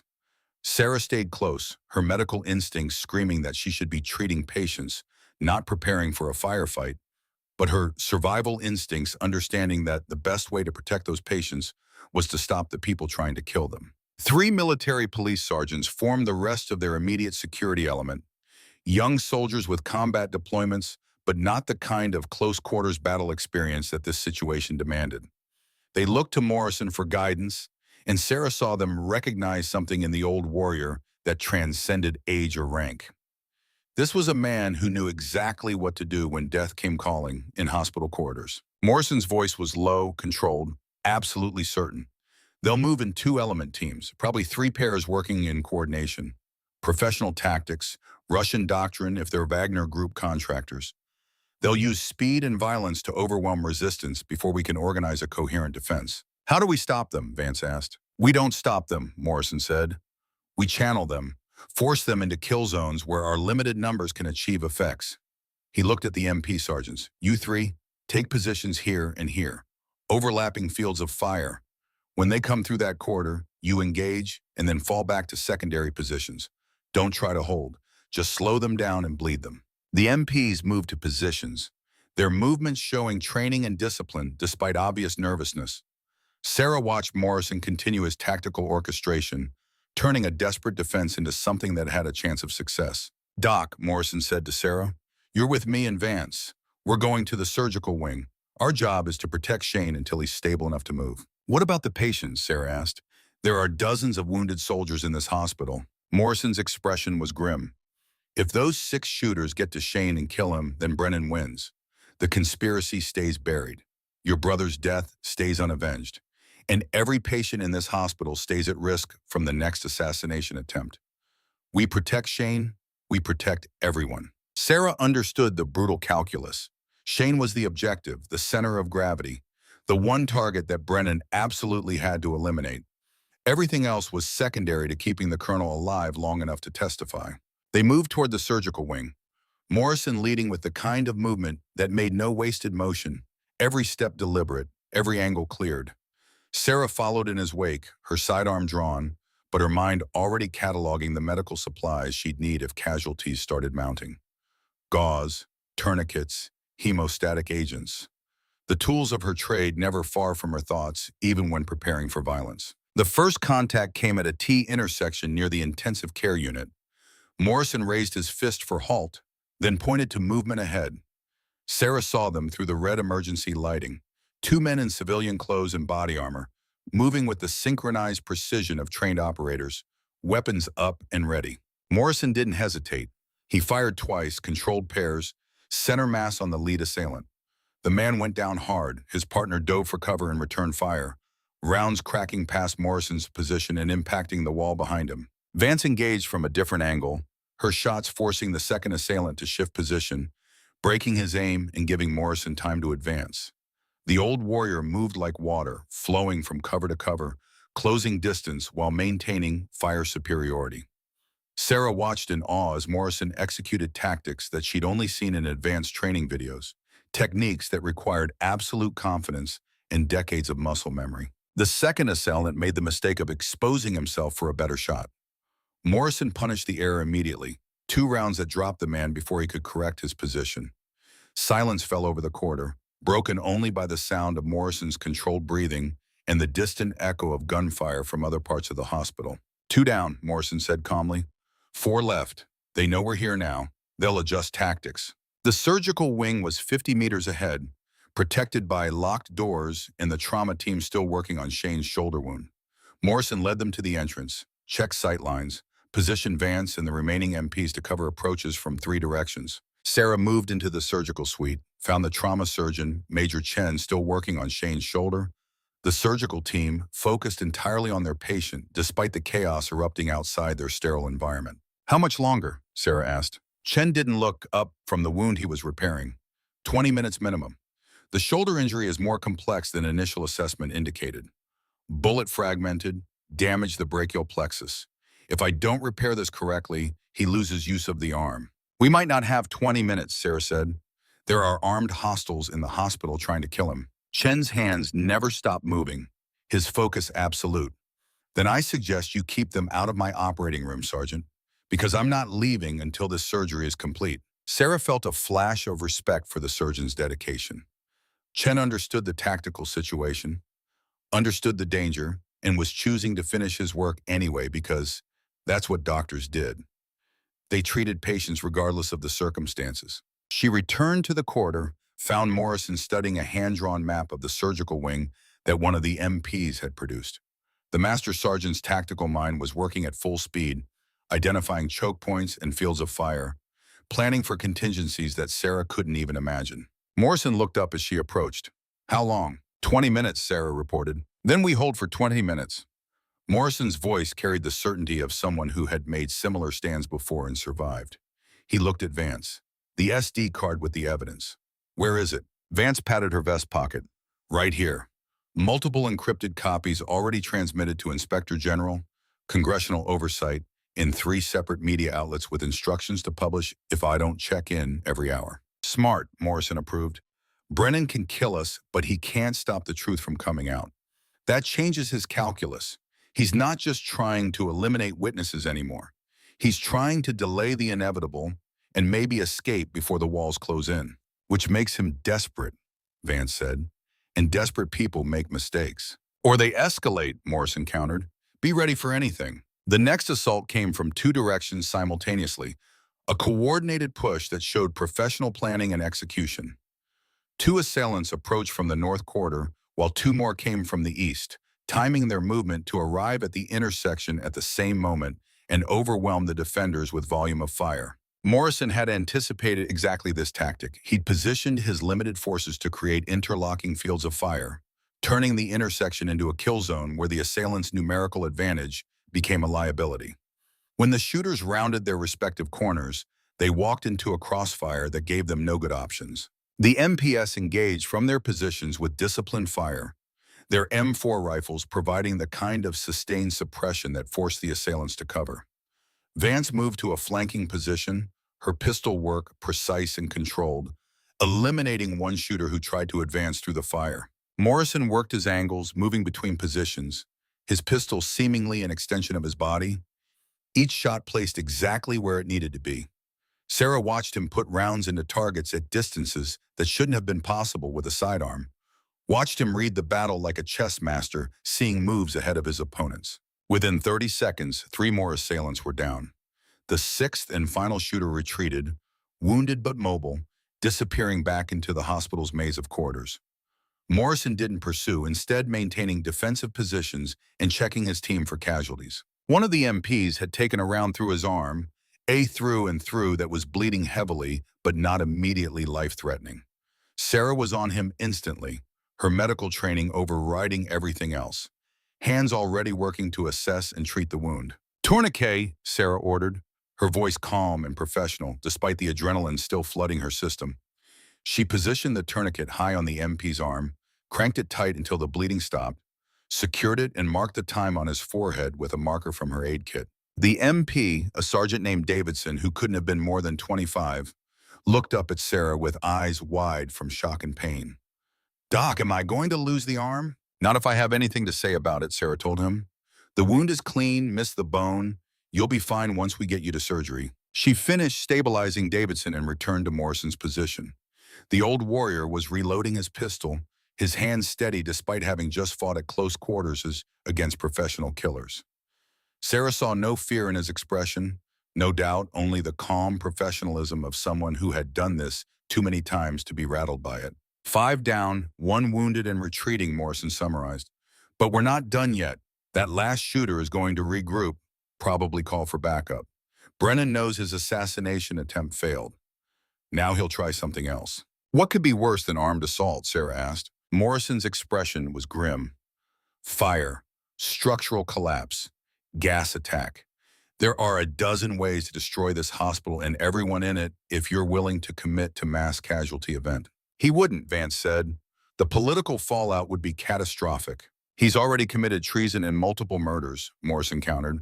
At this point, his only play is to destroy all evidence and all witnesses and disappear before the hammer falls. If that means burning down a hospital, I think he'll take that option. Sarah felt cold certainty settle into her chest. Morrison was right. Brennan had nothing left to lose. He'd already crossed every line, already committed crimes that would result in execution if proven. Creating more chaos, more casualties, more confusion to cover his escape was exactly the kind of calculation that a desperate man would make. We need to move Shane, Sarah said. Get him out of surgery and evacuate before Brennan can make his next move. The surgeon says 20 minutes, Vance reminded her. Then we hold for 20 minutes, Morrison said, and we prepare for whatever comes next. The next 12 minutes passed in tense silence, broken only by the distant sounds of gunfire as hospital security engaged with the remaining assailants somewhere in the complex. Morrison maintained his defensive positions, rotating his limited forces to prevent fatigue, keeping everyone alert and ready for the next attack. Sarah used the time to prepare for mass casualty evacuation, gathering medical supplies and coordinating with the trauma team about the fastest way to move Shane once surgery was complete. She worked with the focused efficiency of a professional who knew that preparation now would save lives later. At minute 13, Morrison's radio crackled with traffic from base security. All units, we have a fire in the Western Wing. Repeat, structure fire in Western Wing, spreading rapidly. Morrison and Sarah locked eyes, understanding passing between them without words. Brennan had escalated. The hospital was burning. How many patients in the Western Wing? Morrison asked over the radio. Approximately 40, including post-operative recovery, came the response. Evacuation in progress, but fire is spreading faster than we can move patients. Sarah felt her medical training clash with tactical reality. 40 patients who needed help, who would die if the fire wasn't contained, who required every available medic to assist with evacuation. But leaving the surgical wing meant abandoning Shane, meant giving Brennan another opportunity to eliminate the one witness who could testify to the conspiracy. Morrison saw her internal struggle. Doc, I know what you're thinking, but we can't save everyone. We have to prioritize the mission objective. The mission objective is keeping people alive, Sarah said. That's what medics do. That's who I am. Morrison's expression softened slightly. I know. And under normal circumstances, I'd agree with you, but these aren't normal circumstances. Shane dies, Brennan wins, and everything we fought for becomes meaningless. Sometimes you have to make hard choices. Sarah looked at Vance, seeking support, but the warrant officer's face showed the same tactical calculation. Resources were limited. Threats were multiple. Choices had to be made about who to save and who to risk. Before Sarah could respond, the surgical doors opened and Major Chen emerged. Still wearing his surgical gown, blood on his gloves, but satisfaction on his face. Surgery's complete. Shane is stable. We can move him now. Relief flooded through Sarah so powerfully that her knees nearly buckled. Shane was alive. The surgery was successful. They could evacuate and avoid having to choose between tactical objectives and humanitarian imperatives. Morrison was already coordinating movement. MPs prepare litter for patient transport. Vance, secure route to medevac pod. Doc, get Shane ready for movement. They worked with practiced efficiency. The trauma team transferring Shane from the operating table to a transport litter. Sarah checking vitals and ensuring all monitoring equipment was functional. Shane was still unconscious from anesthesia, his shoulder heavily bandaged, his face pale but his vital signs stable. The evacuation began with Morrison leading security, Vance coordinating movement, and Sarah staying with Shane to monitor his condition. They moved through corridors now thick with smoke from the spreading fire, emergency lighting creating a hellscape of red shadows and gray haze. Sarah pulled her uniform top over her mouth and nose, creating a makeshift filter against the smoke. Her eyes watering, but her focus absolute. Shane's litter was carried by 2 MPs with Sarah walking alongside, one hand on his wrist checking pulse, the other ready to intervene if his condition deteriorated. They reached a stairwell and began descent toward ground level. Above them, Sarah could hear the roar of fire consuming the Western Wing, could feel heat radiating through walls, could see smoke beginning to pour down the stairs they were using. The hospital was dying around them, and they were racing against time and fire and the structural collapse that would trap everyone still inside. At the second-floor landing, Morrison suddenly halted, his fist raised in the signal for immediate stop. Sarah saw why. The remaining assailant stood in the corridor below, wounded but mobile, his weapon aimed directly at Shane's litter. The shooter's face was visible in the emergency lighting. Younger than Sarah expected, maybe early 30s, with a kind of cold professionalism that marked true believers or mercenaries. His voice carried a Russian accent when he spoke. You put down the colonel and walk away. No one else dies today. You try to protect him, everyone dies here. Morrison's response was calm, almost conversational. You're outnumbered and wounded. The hospital is on fire and will collapse soon. Your mission has already failed. Put down the weapon and you live to stand trial. The Russian smiled without humor. I don't go to prison. I die fighting or I die later in a cell. Either way, the colonel dies with me. Sarah saw Morrison's body language shift fractionally, saw him prepare for action that would happen too fast for conscious thought to track. But before Morrison could move, Shane's eyes opened, consciousness returning earlier than expected, anesthesia wearing off enough for awareness. Shane's hand moved slowly, deliberately, reaching for the pistol holstered at Morrison's side.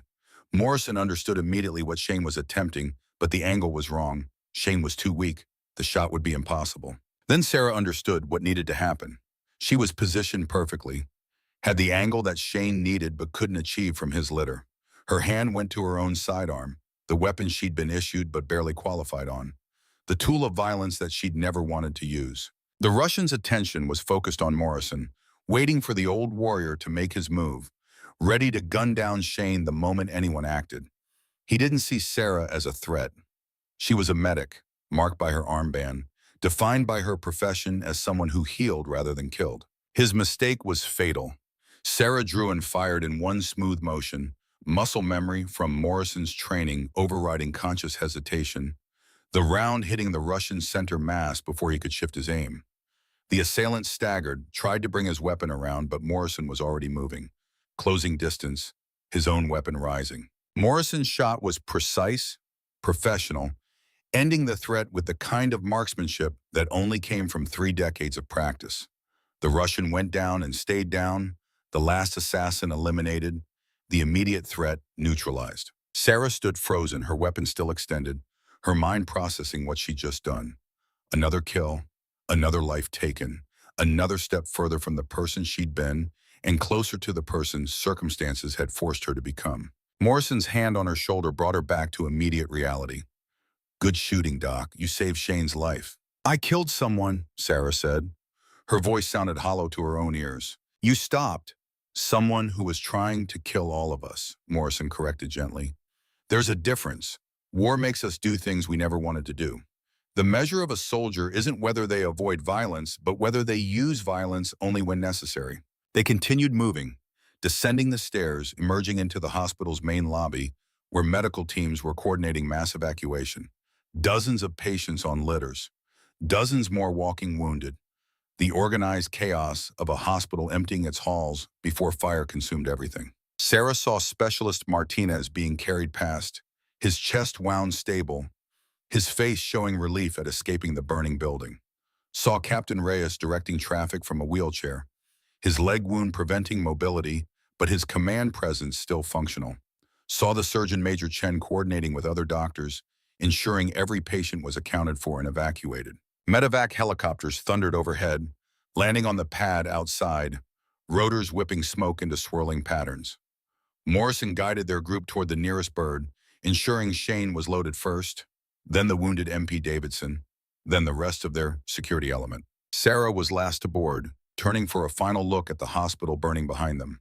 The western wing was fully engulfed now, flames visible through windows, smoke pouring into the Afghan night sky.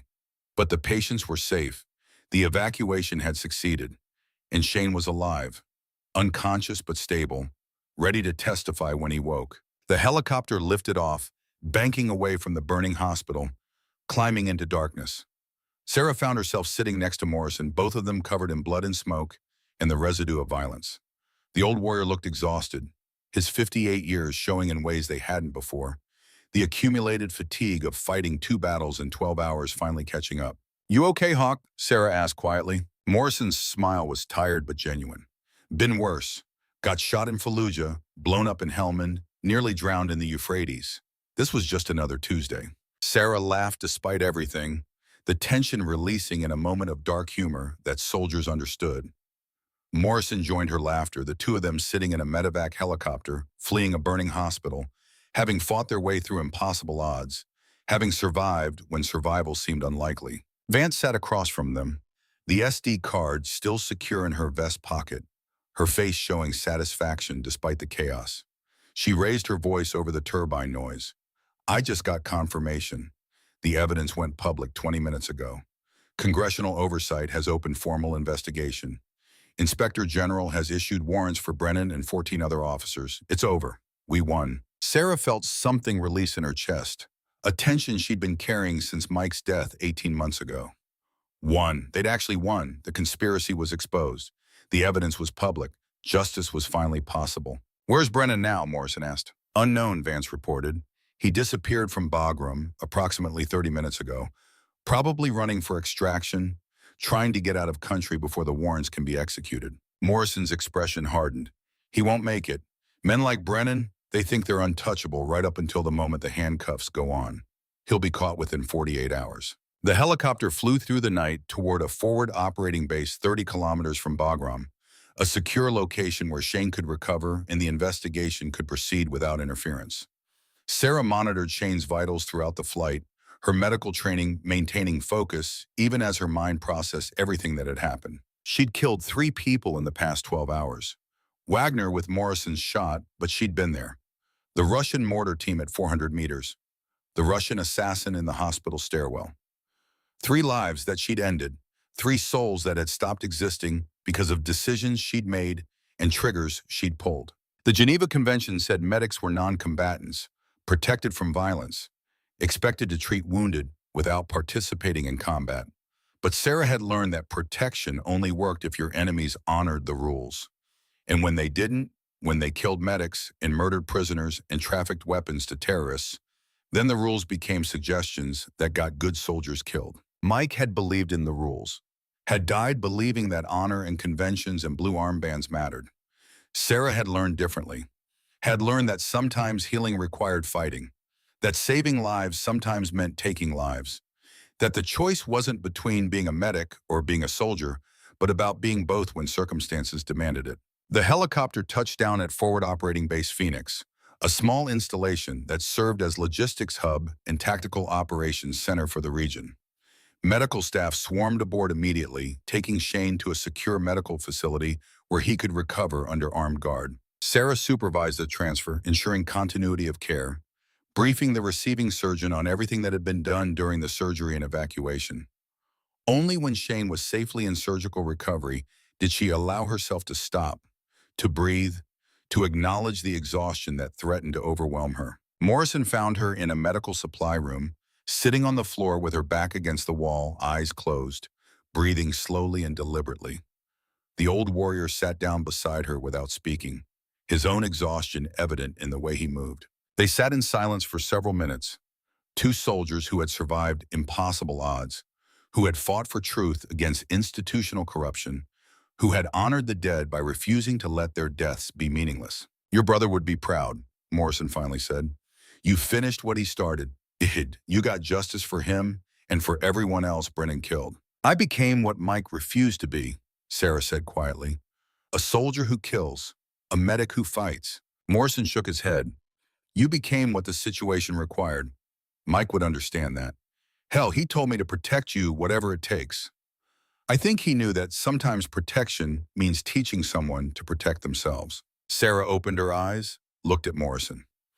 "You came back from retirement for this, left everything behind to expose the conspiracy that killed Mike. Why?" Morrison was quiet for a long moment. "Because I'm 58 years old and I've spent 30 years fighting. I've seen good soldiers die for bad reasons, seen courage wasted on missions that didn't matter, seen the system fail the people it was supposed to protect. Mike's death was one failure too many. I couldn't let it stand. And now I go back to retirement." Morrison's smile was tired. "For real this time. I'm too old for this work. Today proved it. I can still fight, but the recovery is harder. The body doesn't heal like it used to. Time to let younger soldiers take over." Sarah felt unexpected sadness at Morrison's words.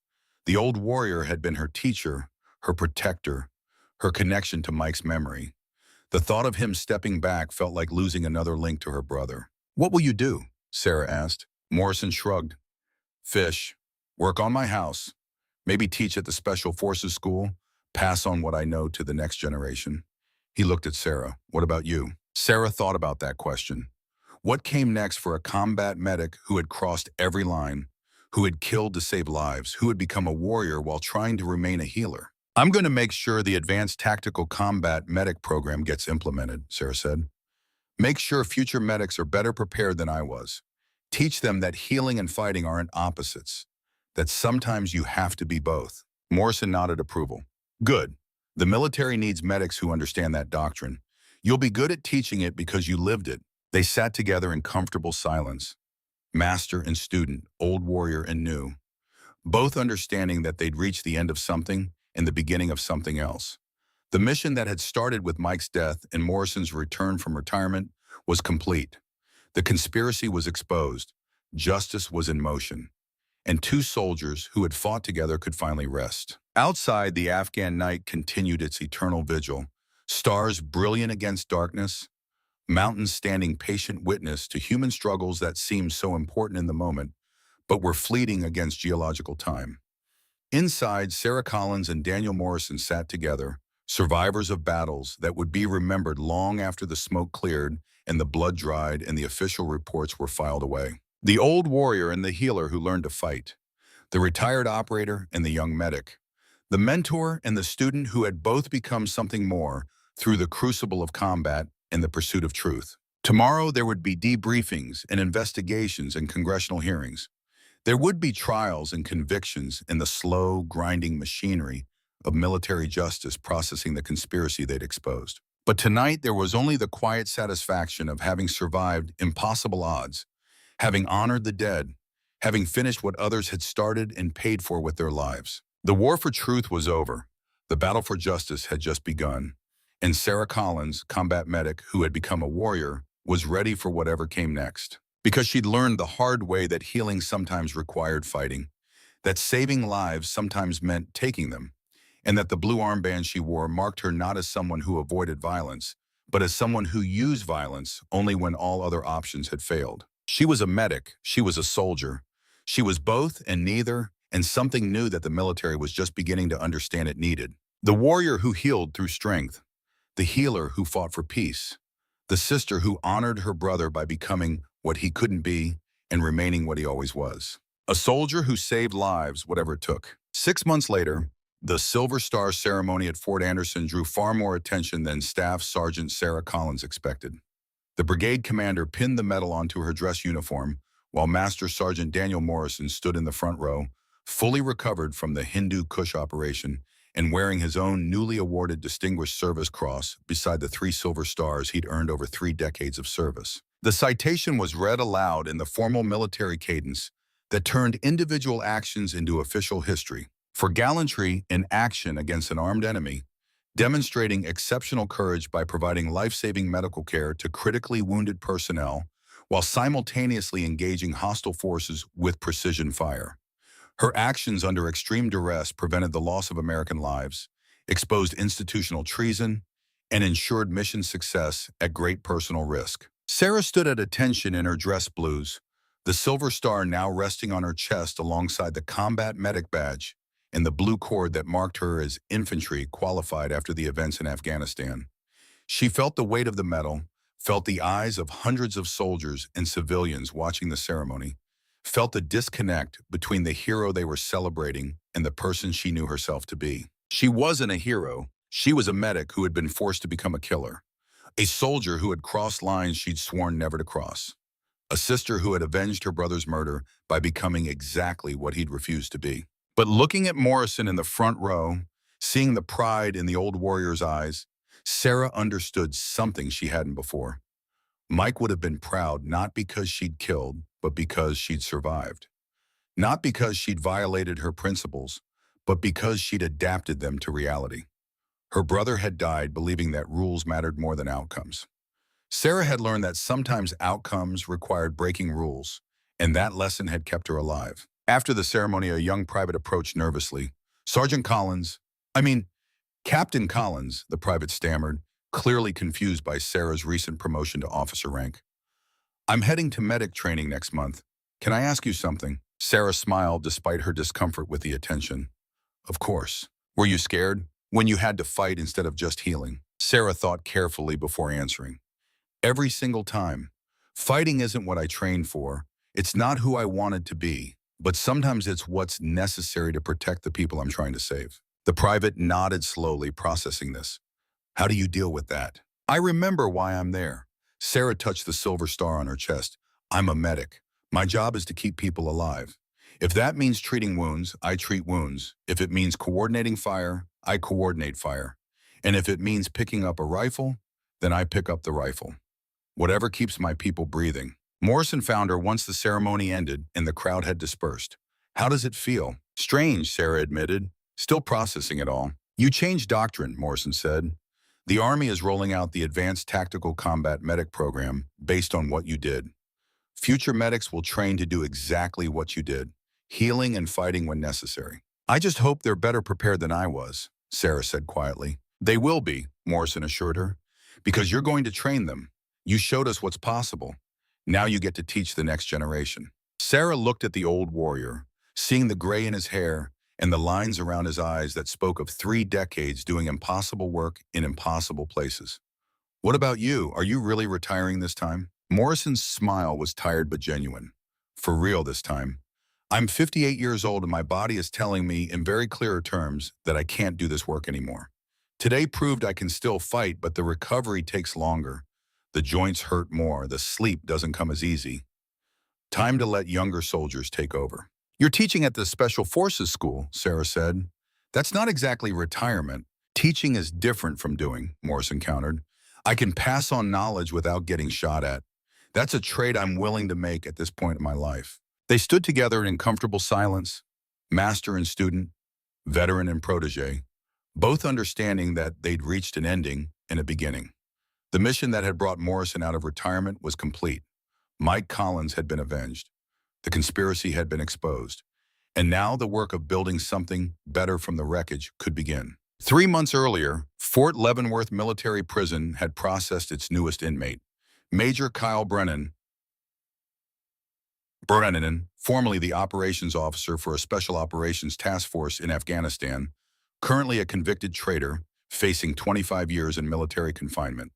The court-martial had lasted 2 weeks, every day filled with testimony and evidence that painted a picture of systematic corruption spanning years and continents. Sarah had testified on day 3, laying out the sequence of events from Mike's death through the ambush in the Hindu Kush to the assault on Bagram Hospital.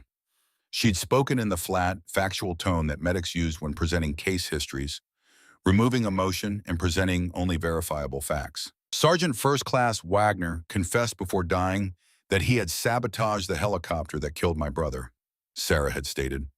He identified Major Brennan as the officer who had ordered the sabotage. The encrypted satellite phone recovered from Wagner's body contained communications between Brennan and Wagner Group mercenaries coordinating weapon trafficking and the elimination of witnesses. Brennan's defense attorney had tried to discredit her testimony, suggesting combat stress and grief had distorted her memories. But then Morrison had taken the stand, and the old warrior's testimony carried the weight of 3 decades in unimpeachable credibility. I personally witnessed Wagner attempting to murder Lieutenant Colonel Shane, Morrison had stated. I eliminated the threat and recovered evidence from Wagner's body that proved Major Brennan's involvement in weapons trafficking, murder of American service members, and coordination with enemy forces. The evidence is irrefutable. Lieutenant Colonel Shane had testified from a wheelchair, his shoulder still healing from the surgery that saved his arm. The colonel's testimony had been devastating in its detail, describing how Brennan had deliberately sent American soldiers into ambushes, had coordinated with enemy forces, had tried to eliminate witnesses through multiple assassination attempts. The jury of senior officers had deliberated for less than 4 hours before returning guilty verdicts on all charges: treason, murder, conspiracy, weapons trafficking. The list went on for pages, each charge representing lives destroyed and trust betrayed. The military judge had shown no mercy in sentencing. 25 years confinement at Fort Leavenworth, reduction to lowest enlisted rank, forfeiture of all pay and allowances, dishonorable discharge upon completion of sentence. Brennan would be 64 years old before he walked free. If he survived that long in a military prison where traitors were regarded as lower than common criminals. 4 other officers had received similar sentences. General Watkins, the theater commander who had provided top cover for the conspiracy, had been allowed to retire rather than face court-martial, but his discharge was classified as other than honorable and he'd lost his pension. The message was clear. The military was cleaning house, removing the corruption that had allowed good soldiers to die for profit. But the most important ceremony hadn't happened at Fort Leavenworth or Fort Anderson. It had happened at Arlington National Cemetery on a gray November morning when the Army had finally acknowledged the truth about Sergeant Michael Collins' death. The headstone had been replaced, the old marker that read, "Equipment failure removed and destroyed," a new one installed that told the truth. Sergeant Michael Collins, combat medic, killed in action, murdered in service to his country. The posthumous awards had followed: Silver Star for valor, Purple Heart for wounds received in action against an enemy. The medals that Mike deserved finally awarded 18 months after his death. Sarah had stood at her brother's grave with their mother beside her, both of them crying openly as the honor guard fired the salute and the bugler played taps. Morrison had been there too, standing at attention in his dress uniform, his own silver star prominently displayed alongside the Distinguished Service Cross he'd received for the Hindu Kush operation. When the ceremony concluded and the crowd dispersed, Sarah had remained at the graveside looking at the new headstone and the medals that now rested upon it. She'd brought Mike's dog tags, the ones she'd worn since his funeral, and she placed them gently on the marble. "I got them, Mike," Sarah had whispered. "I got the people who killed you. You were right about wanting to expose the corruption. I'm sorry I didn't believe you at first." Morrison had approached quietly, carrying something in his hands. With Sarah's permission, he'd placed his own silver star on Mike's grave, the medal he'd earned in Fallujah 15 years earlier. "For my best student," Morrison had said, "the medic who taught me that healing was the highest form of courage.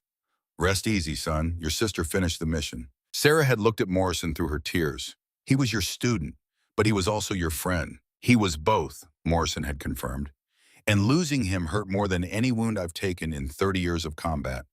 But seeing you honor his memory by exposing the truth, that helps.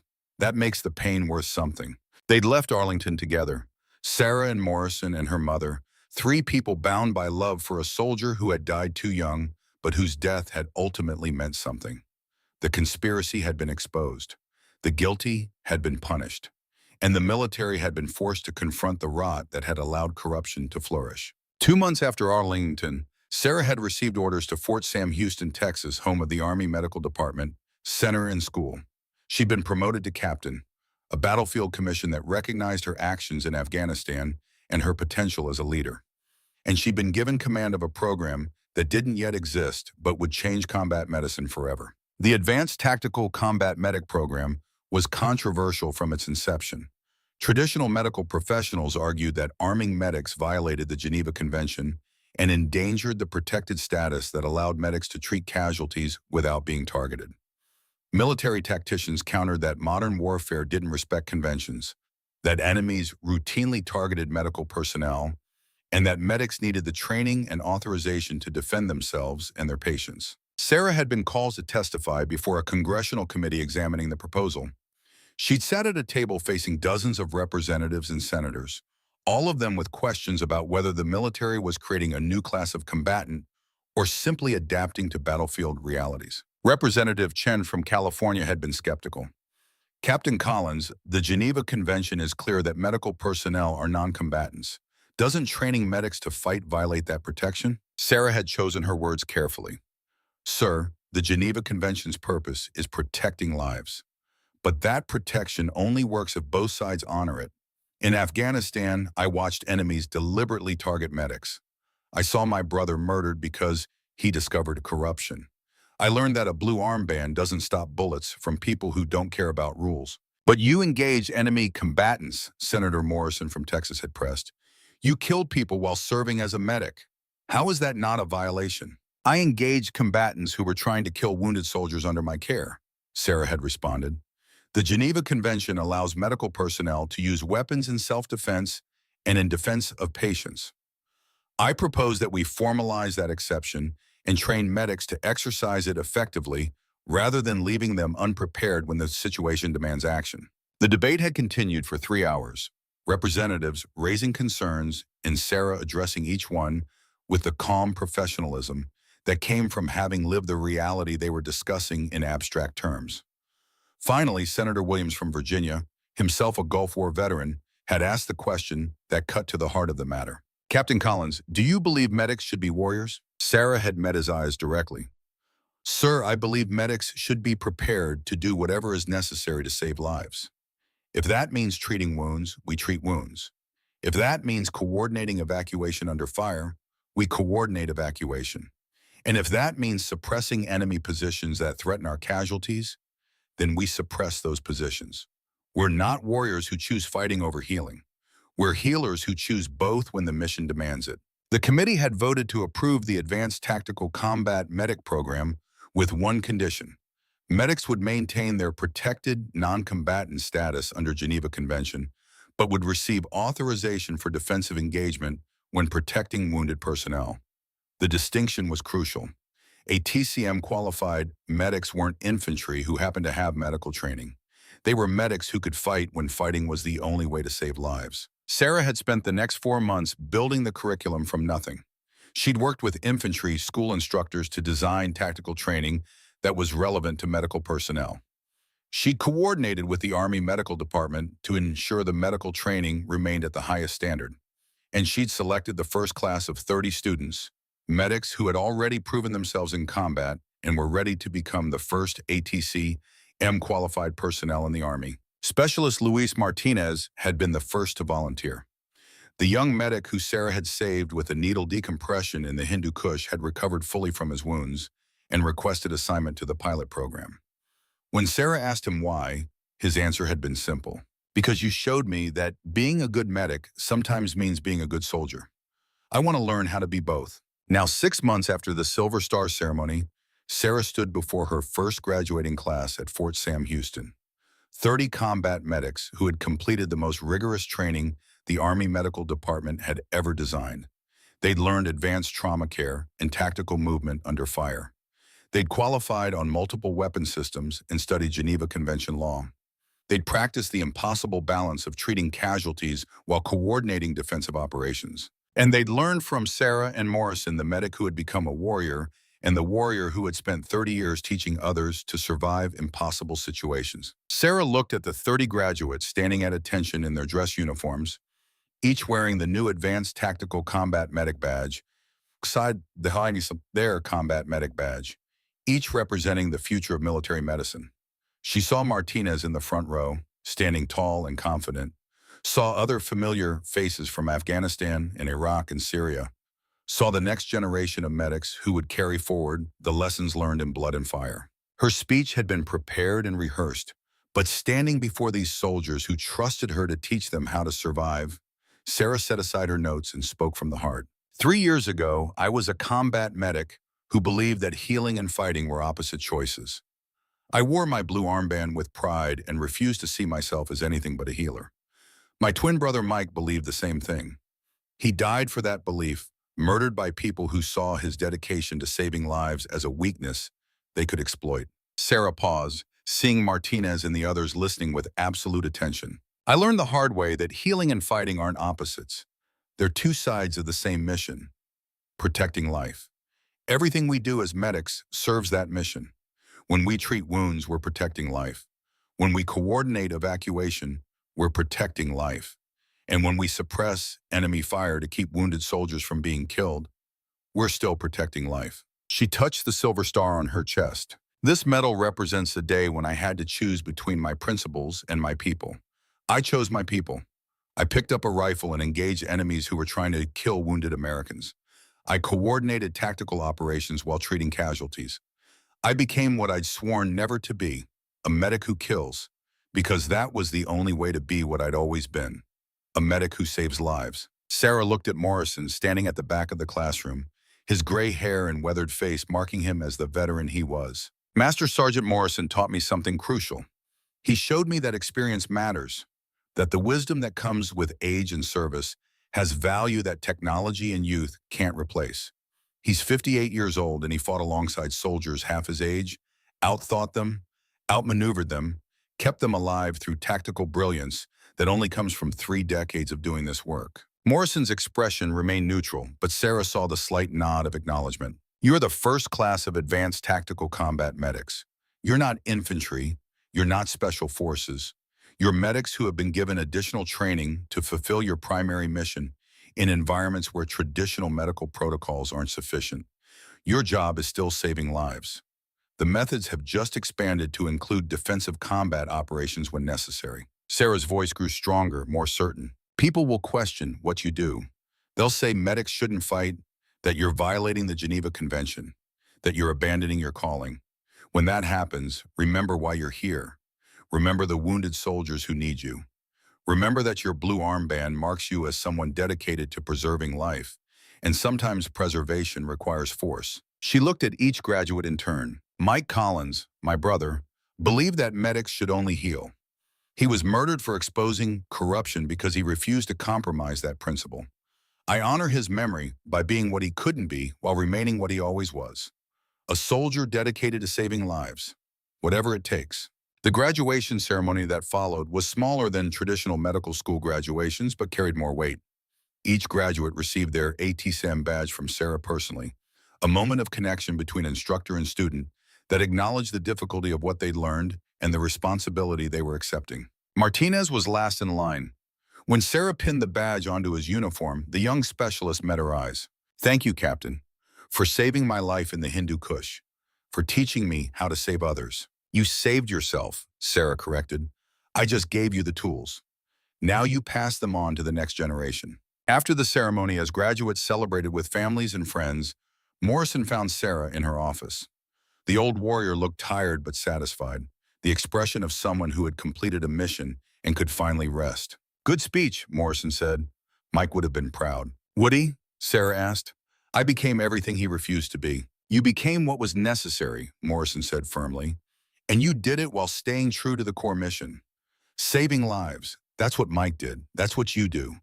The methods are different, but the purpose is the same." Sarah gestured to her office walls covered with photos from the first ATCM class. 30 soldiers who now carried the knowledge that healing and fighting could coexist. 30 medics who would deploy to combat zones better prepared than she had been. "What happens now?" Sarah asked. "Now the program expands," Morrison said. "Army Medical Command wants to train 200 medics in the next year. Other services are watching. Marines are considering their own version. Special Operations Command wants a TCM qualified medics embedded with every team." Sarah felt the weight of that responsibility. 200 medics looking to her for guidance. An entire program built on lessons learned through violence and loss. "And you? What happens to you?" Morrison smiled. "I teach part-time at the Special Forces School. I fish. I work on my house. I sleep without checking my 6 every 30 seconds. He paused. "I rest, Sarah. For the first time in 30 years, I actually rest." "You earned it," Sarah said quietly. "So did you." Morrison's expression was serious. "You changed doctrine. You built a program. You made sure your brother's death meant something. Now you need to take care of yourself. Make sure the warrior doesn't consume the healer." Sarah nodded, understanding what Morrison wasn't quite saying, that the balance between healing and fighting was precarious, that too much violence could destroy the compassion that made a good medic, that she needed to remember why she joined the Army in the first place. 3 years later, Sarah stood at the front of a classroom filled with the 5th Advanced Tactical Combat Medic class.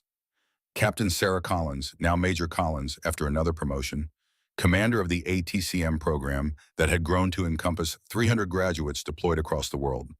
The program's success was measured in lives saved, in casualty survival rates that had increased 23% in units with ATCM qualified medics, in 0 Geneva Convention violations despite thousands of combat operations. The classroom walls displayed photos from 4 graduating classes, faces of medics who had learned that healing and fighting could coexist in service of the same mission. Sarah's own Silver Star hung in a place of honor, alongside Morrison's Distinguished Service Cross and a photo of Mike Collins in his combat medic uniform. The current class was finishing their final week, preparing for graduation and deployment to combat zones around the world. Sarah had just completed a lecture on tactical casualty care under fire when a student raised his hand. "Ma'am, when did you know you had to become a warrior? When did healing stop being enough?" Sarah considered the question carefully. She thought about the Wadi and the Hindu Kush, about Martinez bleeding out from a sucking chest wound, about the mortar team that would have killed everyone if someone hadn't suppressed them. "I don't think healing ever stopped being enough," Sarah said. "I think I realized that healing sometimes requires fighting, that saving lives means preventing death before it happens. I didn't stop being a medic when I picked up a rifle. I became a more complete medic, one who understood that protection takes many forms." Another student spoke up. "Do you regret it, becoming a warrior?" Sarah was quiet for a long moment, honest reflection replacing easy answers. "I regret that it was necessary. I regret that my brother died because the system failed him. I regret every life I had to take to save others. But I don't regret doing what had to be done. Regret without action is just self-pity. Action without regret is sociopathy. You have to hold both. Acknowledge the cost while accepting the necessity. The classroom fell silent, students processing this wisdom from someone who had lived what they were learning. After class ended, Sarah sat alone in her office, looking at the photos and awards that marked her journey from idealistic medic to combat-tested leader. Her phone showed a message from Morrison, the old warrior, now 61 and fully retired, checking in as he did every few weeks. "How's the new class?" Morrison's message asked. "Ready," Sarah replied, "just like we were." "Better than we were," Morrison corrected, "because they have you teaching them. They won't go in unprepared like you did." Sarah smiled at the phone. She thought about the scared 29-year-old medic who had flown into the Hindu Kush, believing that blue armbands and good intentions were sufficient protection. That medic was gone, replaced by someone harder and wiser and more capable. Whether that was progress or loss, Sarah still wasn't entirely sure. But she knew Mike would understand. Her brother had believed in healing above all else, had died for that principle. Sarah honored his memory by teaching others that healing could take many forms, that saving lives sometimes required violence, that the best medics were those who understood when to apply pressure to wounds and when to apply pressure to triggers. The door to her office opened. Specialist Martinez, now Sergeant Martinez after his own promotion and assignment as an ATCM instructor, stood in the doorway. "Ma'am, there's someone here to see you, says he's from Congressional Oversight." Sarah stood, straightening her uniform. The program was always under scrutiny, always being evaluated, always one incident away from being shut down by people who thought medics should never fight regardless of circumstances. "Send him in," Sarah said. The congressional staffer was older, maybe 60, with the bearing of a veteran. He introduced himself as Robert Chen, Special Investigator for the House Armed Services Committee. He looked at the photos on Sarah's wall, at the Silver Star, at the image of Mike Collins. "Major Collins," Chen said, "I'm here to inform you that the House Armed Services Committee has completed its 3-year evaluation of the Advanced Tactical Combat Medic Program." Sarah felt tension coil in her stomach. 3 years of work, 300 graduates, countless lives saved. All of it could disappear if the committee decided the program violated conventions or created unacceptable risk. "And?" Sarah asked. Chen smiled. "The committee's conclusion is that the ATCM program represents the future of military medicine. Casualty survival rates are up. Geneva Convention compliance is perfect. And field commanders are requesting more ATCM qualified medics than you can currently provide. The committee is recommending the program be expanded and made permanent across all services." Sarah felt relief flood through her so powerfully that she had to steady herself against her desk. "There's more," Chen continued. "The committee wants to name the program in honor of someone. We considered several options, but ultimately decided on one name that represents everything the program stands for." Sarah waited, curious despite herself. "The Michael Collins Advanced Tactical Combat Medic Program," Chen said. "Named for the medic who died exposing corruption, who believed in saving lives above all else, whose sister turned his principles into doctrine that's now saving hundreds of lives every year." Sarah felt tears threaten and forced them back. Mike's name. On a program that taught medics to fight, her brother who had refused to see healing and violence as compatible, now memorialized in a program built on exactly that compatibility. But somehow it felt right. Mike had believed in saving lives. This program saved lives. The methods were different, but the mission was the same. And maybe somewhere Mike understood that his death had led to something that honored his core principle, even while adapting his approach. "Thank you," Sarah said quietly. "My brother would be honored." After Chen left, Sarah sat alone in her office, looking at Mike's photo. She pulled out her phone and called Morrison. "They're naming the program after Mike," Sarah said when the old warrior answered. "That's good," Morrison replied. "That's right. He started this even if he didn't live to see it finished." "I miss him," Sarah admitted. "Every day." "I know," Morrison said gently. "But he's not really gone. Every medic you train carries a piece of him. Every life they save is Mike's legacy continuing." Sarah looked at the classroom through her office window, saw the current ATCM class studying tactical medicine, saw the future medics who would deploy to combat zones carrying the knowledge that healing and fighting could both serve the same sacred mission. "The warrior who heals through strength," Sarah said. "That's what we are now." "That's what you always were," Morrison corrected. "You just had to learn it the hard way."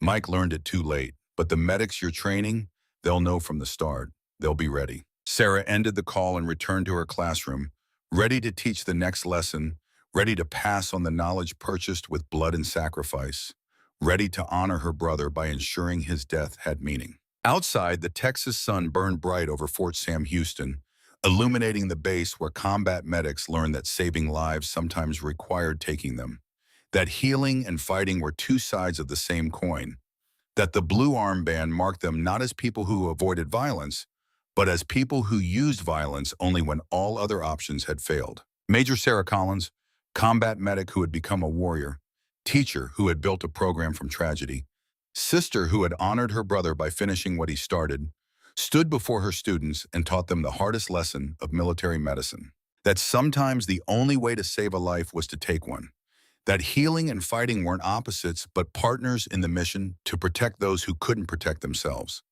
that medics were warriors who chose healing first but fought when they must. The legacy of warriors wasn't written in medals or monuments, but in the soldiers who carried their lessons forward, in the lives saved by knowledge passed from generation to generation, in the understanding that service sometimes required sacrifice, and that honor sometimes demanded becoming what you never wanted to be. Mike Collins would have understood that eventually. His sister had learned it in fire and blood, and now hundreds of medics trained in the program bearing his name would carry that knowledge into future battles, ready to heal and ready to fight, warriors who protected life whatever it took. The story that began with a grave in Afghanistan and a retired operator's return ended here, in a classroom in Texas with a teacher passing wisdom to students, with a program that would save thousands of lives, with a legacy that would endure long after the medals tarnished and the memories faded. Some wars were fought with rifles, others with medical kits. The best warriors knew how to use both, and the medics Sarah Collins trained would be the best warriors of all, healers who understood that protecting life sometimes meant taking it, soldiers who chose both healing and fighting in service of the same sacred oath, to protect and preserve life, whatever it takes, forever.